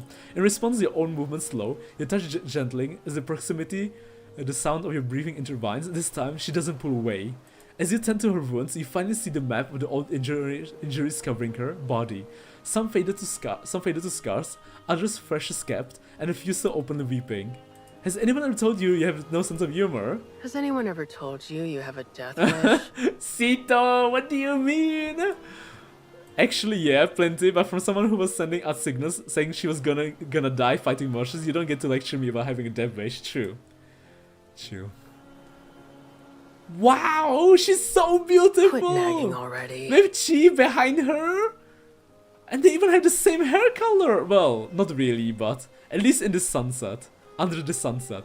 You fall silent, your words narrowing to the sight of stemming, the bleeding, and securing the bandages. The only sounds bridging the quiet between you are the crackle of the fire and relentless crash of waves. It is more surprised than when she's the one who finally speaks. Miles. He was always the social one. He was always the social one. Always dragging everyone together to try his latest masterpiece. Lonely down there. He was probably just lonely down there. Find some company. Saw you and thought, finally, So cute. some company. I know. And for some underwater he was still smiling. Same as when I found him back then. His mind was gone? His mind was gone, but he was still smiling, mumbling something. Guess what he said? This pathetic black tide can't take me down. Close enough. He said? He said, blood outlasts electricity. Blood outlasts electricity. Chief of the MBCC.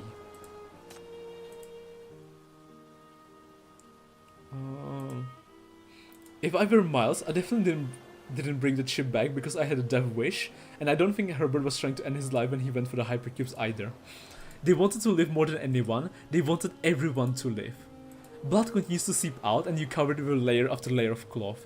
Maybe you're right, we are alike. Even when I was surrounded by those things under the sea, I never stopped wanting to see the sun the next morning. No rescue, no supplies, didn't matter. I was going to find a way. Far away, someone is still waiting for me. Hela, someone who needs me. Hecate, the MBCC, the sinners, the daughters. Shalom. You tell her about your first contagious encounter with Syndicate's little rat, Hela! After taking office, and how you watched her grow from a girl without a sense of self into someone who learned to feel, to care. Hela. She's talking about Hela. You describe the city you know, a place slowly stirring back to life, yet with undercurrents still swirling beneath its fragile peace.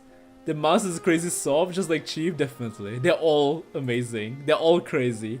Ceto is as silent as ever. You sense a rare focused attention. This world beyond the Black Tide is a foreign concept to her. A place that only existed in the campfire stories of fallen comrades. This city. This city. And Hecata. Yeah.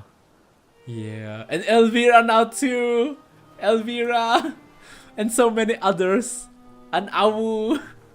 Awu! Whenever she repeats his name, she's heard countless times in those brief respites from battle. It still sounds foreign on her tongue. And Eve! And Hypatia! It seems she has no stories of her own to offer in return. Her eyes follow your hands as you tie the bandage into an ugly, clumsy bow. Finally she speaks. And Crash! The meat's ready. So many. Eat. Eat? God, I miss Raven. I hope she comes back into the main story. I loved Raven so much in the main story.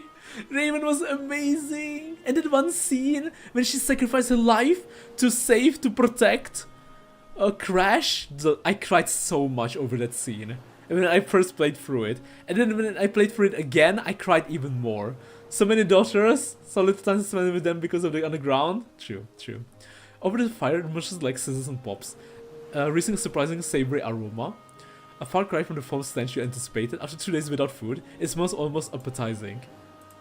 Savor every bite. The first bite reveals firm texture, followed by an unexpected yet delicious flavor, a mild innate spiciness and savory saltiness. For a moment, the taste is so rich and unusual that it almost makes you forget the origin of the meat. Miles spent forever figuring this out. Used me and Sienna as his lab rats until he got the contamination low enough. It's not completely safe. Good, the Eat most too like much, smells you'll get appetizing. sick. She lost it. But Yeah. it'll keep you alive. You know what they say, desperate times call for desperate measures. She simply watches you eat, making no move to take any for herself. Despite her obvious hunger, she's restraining her instincts just as she earlier resisted having her wounds treated. Why aren't you eating? Did you poison it? Don't flatter yourself. If this island had anything as useful as I poison, would waste it on it would have you. wasted on you. Cause she's kinda tsundere. She turns her face away, the usual disdain in her tone, but before she turns back, a piece of steaming meat is already there, blocking her path. You have anticipated her movement perfectly. Well, if it's a lighthouse keeper's specialty, we shouldn't let it go to waste. Her hand rises to push it away, then freezes mid-motion. The dark tags on your wrist have caught the dying light, polished by you to a brilliant shine, the engraving sharp and clear as if newly minted. She recognizes them instantly, exactly as you intended. When did you? I found them in the toolbox. I thought Miles might have had one on him too, so I looked a little longer underwater. Sorry for making you come get me. You place the tags in her hand. She stares at the copper plates in her palm, gleaming like a new, yet etched with names from a forgotten era. Around her, the savory aroma roasted meat hangs in the air. She's mastered the recipe perfectly. Its scent more familiar to her than any other. Chief's a genius. Chief is. Sienna, that can was for Ceto. She's a growing girl. Who said you can open it? Don't be so stingy. Mackerel is the best with the drink. Mackerel. Brings out the flavor. Ceto's too young to Oh appreciate god, it and anyway. we still haven't met Sienna's corrupted body. We still don't know how Sienna died. She's next, isn't she? You opened the booze too? There's our That was emergency. our emergency disinfectant. I swear. Relax, eat up! The days of pinching pennies are over. I've mastered cooking monster legs. It's 100 times better than this canned stuff. Well, maybe our little Ceto should be the taste tester. You turning your nose up at my cooking? I'll have you Captain know, Finn. Captain Finn herself appointed me chef of Lighthouse 7. You know what? I'll go back out tomorrow and find you some canned beef and potatoes. She always tames the sinners. She does. You know, you're right. Tomorrow could bring Tomorrow could anything. bring I'll bring me a bit of that. Sure thing. Hey, Where's my can? where's my can? Ceto! You little sneak, when did you... Get back here! No fair hogging at all! Man, this was her family, and they're all gone. She's the last one alive, last one remaining, last one to survive. Ceto tamed. I saw the inscriptions on the lighthouse base, the past of the lighthouse keepers, a story the city doesn't even know anymore. But you still know, you remember why they came, the duty they upheld, you're their living legacy. Ceto takes the meat. At first her bites are tentative, but restraint quickly shatters, she eats faster, more ravenously, devouring it with primal urgency. The smoke aroma floods her senses, her teeth tear through the tough muscle fibers, her throat working relentlessly to swallow the rich, warm protein. Heat courses down her esophagus, flooding into her limbs. This is the flesh of a monster, nurtured by the black tide, a creature that fed on the blood and bones of countless lighthouse keepers. Ceto tamed. Bite after bite, sensation ignites along her nerves, her heartbeat drums in her ears, her breathing grows sharp and clear. Beneath the bandages, she feels her flesh knitting itself back together in a frenzy of itching, burning regeneration, and finally, she reclaims a warmth lost to time. This is what it means to be alive. This is what it means to be alive. Ceto and Chief. From the shore you watch Ceto. At the base of the lighthouse, she paces off with strange ritual precision, finally marking a spot on the ground. Then the long slaughter work of digging begins. Need a hand. Almost done? Almost done. Here, help me with this. Don't drop it. Are they digging a grave for Miles? You step forward to help her lift a tightly wrapped bundle from the earth. It is heavy, cumbersome, and standing nearly half a person's height. What is it? The last piece you need to repair the lighthouse. The last piece? It's been hidden under the... She opens the waterproof tarp and carefully, almost reverently, peels back the inner layers. A spare lens for the beacon light. A spare lens! A brand new lens! And now they're going to change it. 4 hours after black tide. And now we're going to find out what happens to the fourth one. To Siemens. Have I told you about Sienna? No, Sienna means. Of all the survivors? Oh god. She's the one I hated most. She's the one I hated the most. She served under Finn. After the contamination wiped out her unit, she was the only one left. So she gathered up all their gear and came to find Finn. Came to find Finn. Someone's there? It's the radio operator from Lighthouse 'Lighthouse 2. 2. What's she doing out here alone? Because Lighthouse 2 got wiped out. Ceto quickly adjusted the telescope, bringing the figure in the boat into focus. It was a young woman in Lighthouse Keeper's uniform, waving her arms in the precise gestures of semaphore. It's gonna be epic when they light it up, definitely. What is she saying? Definitely epic. She says Lighthouse 2 is gone. Lighthouse 2 is gone. Contamination wiped it out. She's bringing critical supplies to regroup with us.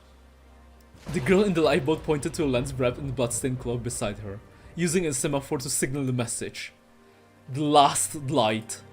The last light. Now is not the time for a walk on the beach. All your focus should be on the defending lighthouse. Return to the lighthouse. You head back to the lighthouse, using the opportunity to carefully inspect the defense Ceto has established along the shore. Ceto worked in unison to reposition the heavy ballista, training its aim on the darkest source of the black tide. If the monsters surge ashore, the traps you laid may be enough to break their first assault. Now is not the time to explore the island. All your focus should be on defending the lighthouse. Return to the lighthouse. Obtain items. Now is not the time for fishing, but a final check on your rod couldn't hurt. Check the fishing rod. You reel in the line to find a fish ringing on the hook. Ceto plucks it from your hand and a swift arc of her arm, sailing back into the dark sea. You can't help but wonder if a day will come when you look back and feel a pang of nostalgia, even for the memory of this terrible tasting fish. Resources.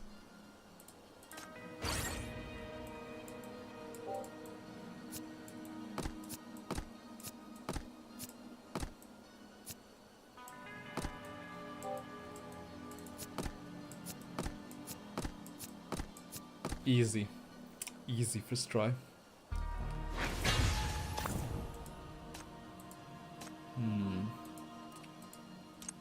Now's not the time to gaze at the horizon. All your focus should be on defending the lighthouse. Return to the lighthouse. Go back into the lighthouse. We are back at the lighthouse. Okay, let's craft some stuff first. Let's open the chest. Sweet.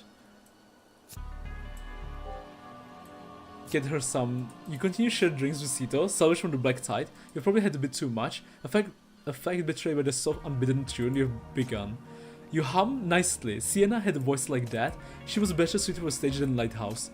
To Sienna and to all the Lightkeepers. To Sienna and to all the Keepers. You gently clink your glasses together, a quiet chime in its stillness before draining them in one synchronized go. If you're so taken with that hedgehog, take it. I thought it was your most treasured possession. Finn gave it to me when I was a kid. A sudden realization strikes you. Ceto spent her childhood within these very walls. She was once a girl who cherished her own toys. In those years, the lighthouse keepers nurtured her within the stone tower, where she grew into a resilient person, much like a hardy little hedgehog. Much like a hardy little hedgehog. Keep the painkillers for yourself. If Sienna were here, she would tell you the same. I thought Sienna couldn't handle the pain at all. She couldn't, not like a lighthouse keeper at all. But she fought the monsters until the end, took more wounds than anyone else. She died in my arms? Didn't make a single cry in pain. A bitter wind gusts through the lighthouse, making the temperature plunge. You and Ceto draw closer to the stove, crowding together under all the blanket and pooling your body heat against the encroaching chill. The two of you fall into the rhythm, feeding the stove fire as if tending a fragile life. You pass Ceto the wood, her hands practice and sure, near the most clean before she places it in the flames. Sometimes your finger brush against hers, and that fleeting contact, time itself seems to suspend before flowing onward again. In the realm of mania, both time and emotion exist in a fragmented and discontinued state. Sienna. More wood. More wood.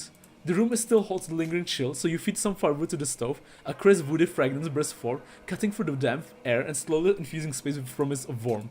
The room has become slightly warmer. Knowing your skills with moss, Ceto brings you a freshest supply she gathered specifically for you. Your mind immediately begins weaving recipes, dried moss strips, a moss salad, even moss cookies. You shake your head vigorously, displaying domestic fantasy. You can't possibly stay here. This is not where you belong. You try to stuff. You make a mental note, most is good enough for added fuel. You continue your study of the commissioned feed. Okay, Ceto takes the knife from your hand and demonstrates the true efficient technique. Right. Okay. The last light. Okay, let's do that. Sweet. Then maybe not that. Maybe.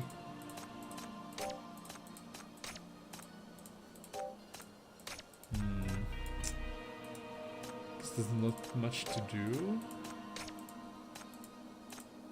Okay.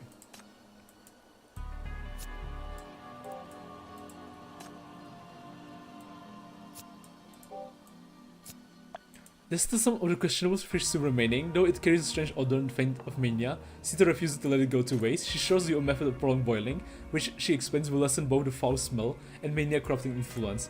The process renders the soup tougher and blander, but it's worthwhile sacrifice, a small defense against the creeping madness.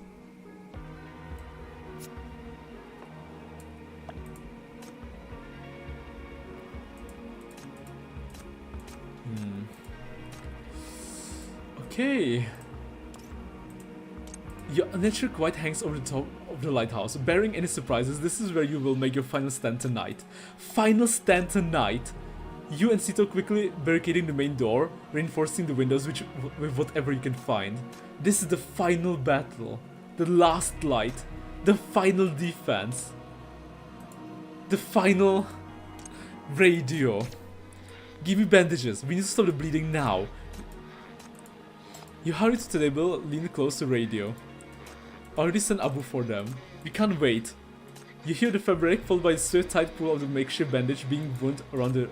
I'm fine? Take the ship, just go? Stop talking, Amir. I said press down harder. It's not stopping. You're the captain. Get everyone out of here. I told you stop talking, just stop. Where's the damn boy? Just hold on. Just a little longer. I'm getting you and everyone else out of here. Aisha? Aisha? Don't let her close her eyes. Boom. The thunder scratch jolts you upright. Your eyes snap to the window, where monstrous gust rips through. A dead silence swallows the room. The radio has gone mute. After a long moment, a faint scratching noise breaks the stillness. Then comes Ark's bright voice, her tone laced with an unexpected, almost playful energy. Can everyone hear me? Don't worry, stay calm. They're just a bunch of bandits, nothing but white sands rats. And we're not exactly pushovers, are we? This little bit of firepower isn't enough to scare us. Besides, we still have a score to settle with Aisha, right? Since they love to fight so much, let's get them a fight they'll never forget. Attack. We got an item. What will she think? Who made this wooden boat? The craftsmanship is impressive. Something I carved into a past this time. I'll make a decent kindling when this called sets in. May I have it? Suit yourself. And that's it? The final battle! Illuminate the darkness! The beacon repair is so progressing better than expected. The new lens is installed. The circuit is fixed and dry. It's all successfully connected to the hand-cranked generator. The problem is power. You're like mouse roast thread. Each turn of the crank is like pouring a cup of water into a bottomless pit. You could crank for a lifetime and still not generate enough power for even a faint glow. Fortunately, the tower has backup battery array, which is the main power system destroyed. It's your only hope. Protocol demands a full circuitry check and a pre-charge test, but time has run out of protocol. Outside, the humid air grows thick as the water level rises rapidly.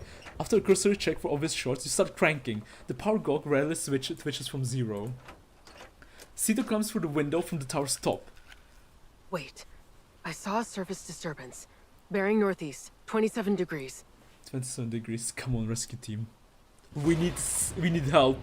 Okay? Chief and Ceto, we're running out of time. We need help ASAP.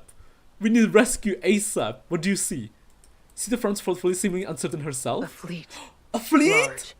Wave patterns are wrong. Probably interference from multiple ship hulls. Multiple ship hulls? Your friends. This city team coming to rescue you. How many ships do they have? I have no idea. Command class, 3 capital ships, 10 escorts. Your eyes meet, the same conclusion hangs outspoken between you. This could be the rescue team from this city coming for you. Help is here! After a moment's pause, you tighten the tool belt and grip the generator handle once more. Whatever the signal means, this lighthouse is the desolate island's only possible link to the outside world. The strength from the monster meat fuels you now. You plant your feet and crank the handle with everything you have. There's so much rescue for Chief! 10 ships! Commando class! After a relentless effort, the charge meter finally increased from 0 to 1%. You throw open the control panel and menu override the signal, switching it from Ceto's preset frequency, abandoned lighthouse, to a desperate repeating SOS. SOS. SOS. The storm redoubles its fury. Wind screams around the lighthouse and rain lashes the platform, making the footing treacherous. On the distant shore, several monsters reach the boundary. Drawn by the mechanical noise, they begin converging on the lighthouse. 2 disturbances in one day. The Black Tide's retaliation. The Black Tide's retaliation will be severe. That fleet can't approach in the storm that's coming. Even if they see a signal? We still need to let them know we are here. Waiting to die isn't my style. The worse it gets, the tighter we hold onto any chance we get, like I said before. Someone is waiting for me. You bow your head and keep working. Ceto stares at your back, her pessimistic retort dying unspoken. The remaining glass panes rattle violently in their frames, threatening to shatter. Wind and rain whip sideways into the lighthouse, slinking the crank handle and making it difficult to grip. Ceto's right, tonight's storm is worse than anything that came before. The platform shadows violently beneath your feet. You grit your teeth, driving the handle down again and again. You must scream in protest, your joints going numb, but the measures crawl upwards agonizingly slow. Just as you're about to breathe from off the balance, a solid weight braces against your back, steadying you against the pail. It's Ceto. The light's too weak. They'll never see it. We need full power. No distractions. Full power. The storm and the contamination. Leave those to me. You glance back and see that Ceto has fastened the dog tags you recovered for her to help her belt. And the song in the background! There once were all the prayers for our beloved ones, keeping the light. Here comes every victory. Ceto draws her rancor and takes a defensive position at your back. Fragments of the weapon slither up her sword arm, adhering to her skin like a living parasitic entity. She doesn't resist, allowing the razor sharp to burrow into her flesh until they solidify just below her elbow. Her irises ignite with a crimson glow, pupils contracting to predatory pinpoints, that unmistakable sign she's trading her sanity to the rancor for power, for hope, for dawn, for every soul.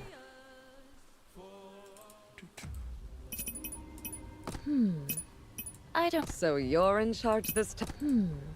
I don't have much to control. Come with me.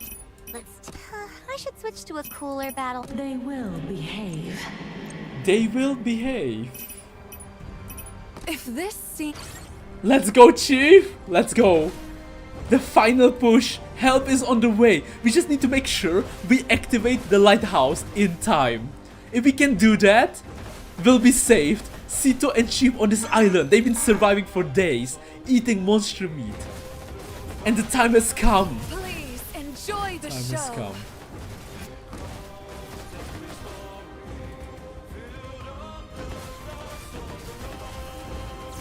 Listen to its whispers.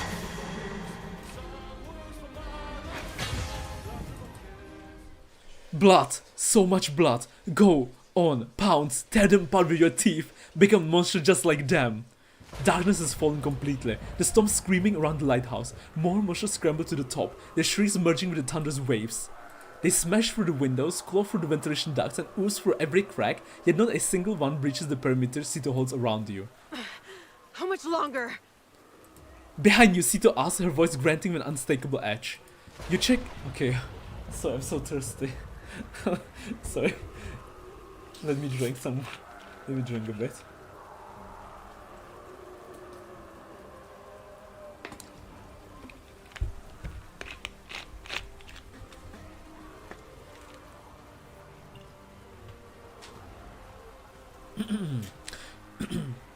Two percentage. Theoretically, it's enough for full power signal, but the Asian equipment is a liability. If the power surges and fails, every effort you and Ceto have made will be for nothing.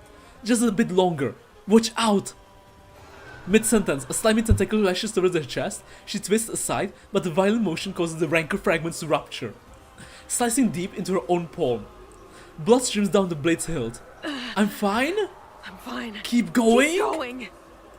With one hand pressed against her fresh wound, she rams the other into a monster's torso, her fingers closing around its core and crushing it to a pulp. Gore splatters across her face. She staggers back, blinking hard as if to physically shake her mind back into focus. Hey, you. Talk to me. Talk to me. About what? Anything. Just keep me here. Just don't let the keep blade me take here. over. Don't let the blade take over. To keep talking to her? Amber loves her tights. Okay, remember when I first got here? 2 days ago. Oh, it was just 2 days? The thunder nearly drowns out your voice. You must have hated me. A burden showing up right when you were about to end it. Don't you know it? Don't you know it? Her movements are still brutal, but exhaustion is clearly taking its toll. Each swing of her blade is heavier, more labor than the one before. And when you stopped me from climbing the lighthouse, you were afraid I would see you were going to abandon the lighthouse.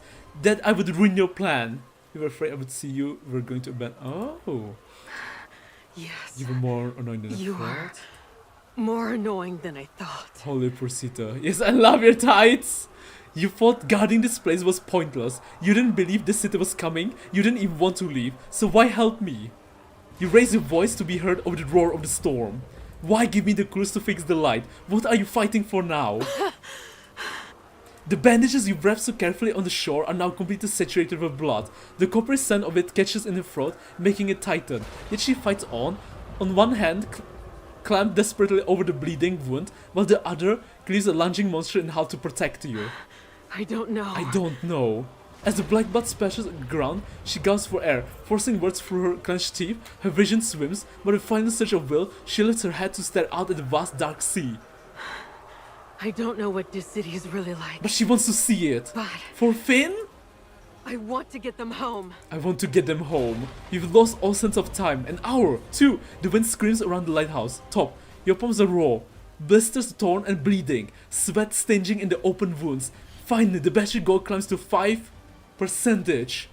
It has to be enough. Your hand rests on the switch. Memories flash. The bureau. Hecate! Hela! But you force them down, swallowing hard. Your focus narrows to Ceto, a lone figure holding back the tide crawlers. We are getting out of here.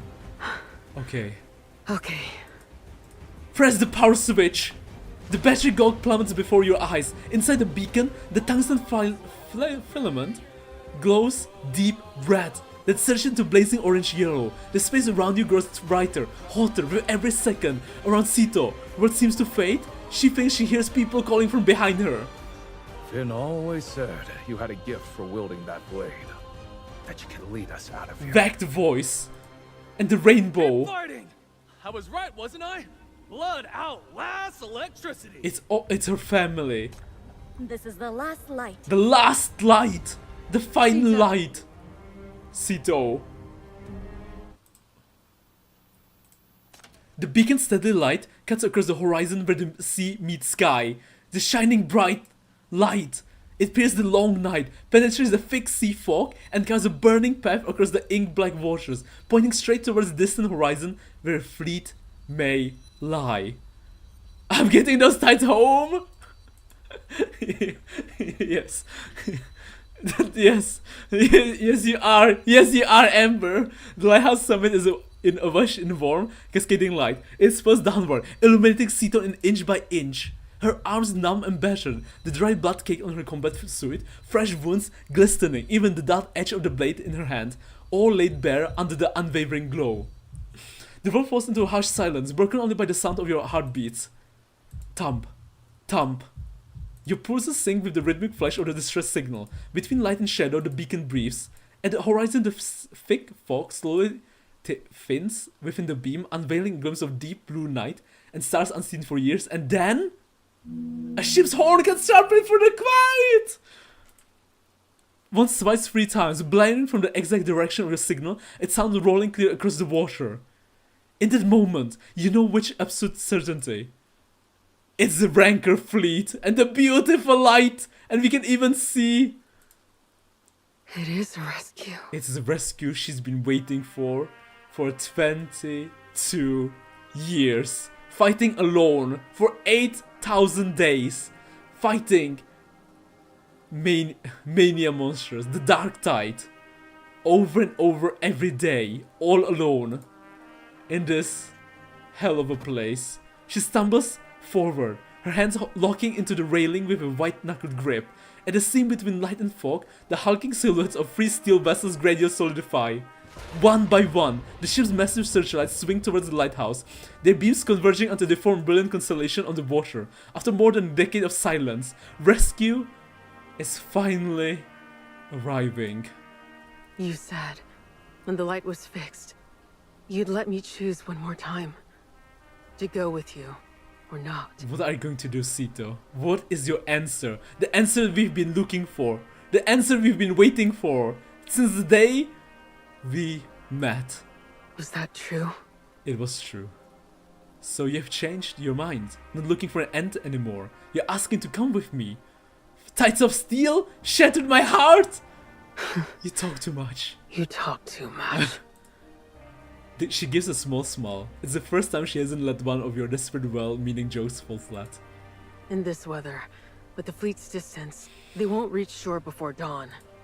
The storm and the fog will blind them. The beacon has to stay lit. All night. All night. She braces the flat of her blade against her forearms, wiping away the gore and contamination. Then she moves to stand at your back once more, a shield against the encroaching monsters. Now, we'll have to survive until dawn. On our own. Until dawn. At Lighthouse Summit, the tide crawlers have completely severed your descent. The contamination surges with renewed violence, corrupted circle ever closer, tightening the space around you like a noose. Over the sea, the fog thickens once more, blurring the silhouette of the fleet. Thunder rumbles, twisting together with the house of monsters. You stand atop the crumbling lighthouse, encroaching the corruption at your back, and before you, only the faintest glimmer of hope. Side by side, you wait in the dark for the coming dawn. In the coming dawn, side by side. Radio. The radio on the table shadows the faint vibration signs of the empty lighthouse. Ark, you two are on the east side, raise your angle. Target their deck. Don't let those scums get the second shot off. Amir, stop your whining, push that thing forward, I want them blown to bits. West side, aim for the engine room, don't let them slip away. Abu, not now, don't you dare skim on the fuel. As long as I'm on this bridge, this ship does not stop. Suppress their fire, spare nothing, you hear me. Prepare to close in, survive at all cost. Ar's heavy breathing crackles from the speaker. A scratchy noise follows as she adjusts the dial, and when her voice returns, it's laced with a thread of amusement. The radio is still on. Hello? Hello? Is anyone still out there? If you're listening, congrats, you're my star pupil. For a student like you, we on the Ark will pull out all the stops. Listen up. This is the most important lesson for surviving the White Sands. When it comes to enemies, show no mercy and leave no one behind. Leave no one behind. Yes, yes, yes, aim for their heads. In the background, concerned voices warn critical low fuel. Someone urges Ark to go below the deck for medical treatment, but he refuses swift and absolute. No, pursue them. I'm leading the boarding party. I won't let a single death on the ship be in vain. They never gave us a way out from the start. Wait, there's more? More to the radio? Go to hell. The buzz of the X swinging through the air is cut short by a sharp blast of dull thud falls and then silence. Alright, my friends, for our final lesson, we're learning how to scavenge for supplies in the wild. First, find an enemy corpse along the way. If there aren't any, just make one simple. First thing we check is the jacket spots. Empty, pathetic. You call yourself bandit, fail. Oh? The weapon in her hands is eroded, then Ark begins to laugh. So chilling sound. All here, perfect catch. What the fuck is this? Why did you toss him? That's your body. You crazy. You stop talking, just kill the brand and be done with it. Even if I die, I'm taking every last one of you with me. See, told you. With scums like them, it always comes down to this. Her murmured words are swallowed by cascade of slaughter and explosions. The invidious sound soon blur, melting into a defeating, all-consuming roar of static. A moment's silence hangs in the faint, distorted noises begin to seep through once more. Oh, missed a few.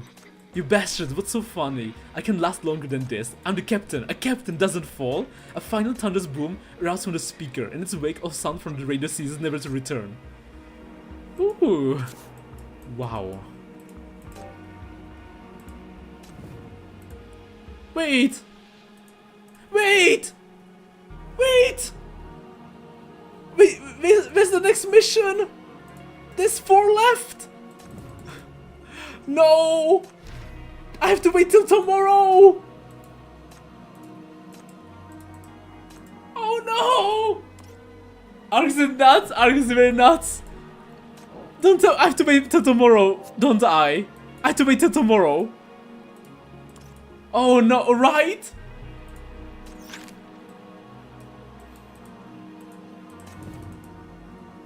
We can't finish it! Because you have to wait. No! Oh no! It was so hype! It was so freaking hype! There was so much hype! Help is on the way to rescue Chief and Ceto! Ceto! And you know, we have to survive till dawn. Until dawn, we have to survive at all costs. Chief and Ceto. Oh, I just noticed it's written on top here. Unlocks December 3rd, 2025 at 5 AM. Oh well. Next time, finish it and do Ceto's interrogation. Yes. Next time we're gonna finish it and we're gonna do also Ceto's interrogation. I can't believe it. I can't believe it. I want more. It's so good. This limited event is so good. It's so freaking good. Oh, hello. Who do we get? Just tell me what you need. Ark. Don't worry. Anything we have on board is yours to use. Huh? She's so pretty. Illegal use of public property. Not sure how she will be good. Is it the Ark that you're after? I mean, she could be very good. Because of her AoE damage shooting. Cannonball instead! Wow, wait, her ultimate could be really good in some stages. Now that I think about it. She could be like actually insane. Potentially. But yeah. Man, it was so good! Oh my god, we have to wait till tomorrow. Fuck me. It's so good. Just 3 more story notes. Just 3 more. But it was so good. Give me more Ceto. She'll get to go and starve it. Oh, Ember, go eat. We're ending the stream anyway, okay? I'm ending the stream anyway. Guys, thank you so much for tuning in. I'm ending the stream. We're gonna finish it next time. Not sure when. Whether next week or Saturday. You stream tomorrow, the day after? Yes, but tomorrow I'm streaming reverse. Tomorrow I'm finishing the newest reverse main story. So yeah, tomorrow is the reverse. Tomorrow's the reverse. Probably, yeah, tomorrow's the reverse. So I'm not sure when Pathtonowhere. Either Saturday or maybe Friday. I could stream Friday. Maybe Pathtonowhere. Maybe, yeah. But yeah. Goodbye, Ember. Goodbye. See you soon. Guys, thank you so much for tuning into the stream. I'm ending the stream sadly because, you know, we have to wait for the next part of the main story to unlock. But yeah, you know, enjoy your dinner, lunch, or whatever. And see you soon. Autumn out. Goodbye. Goodbye.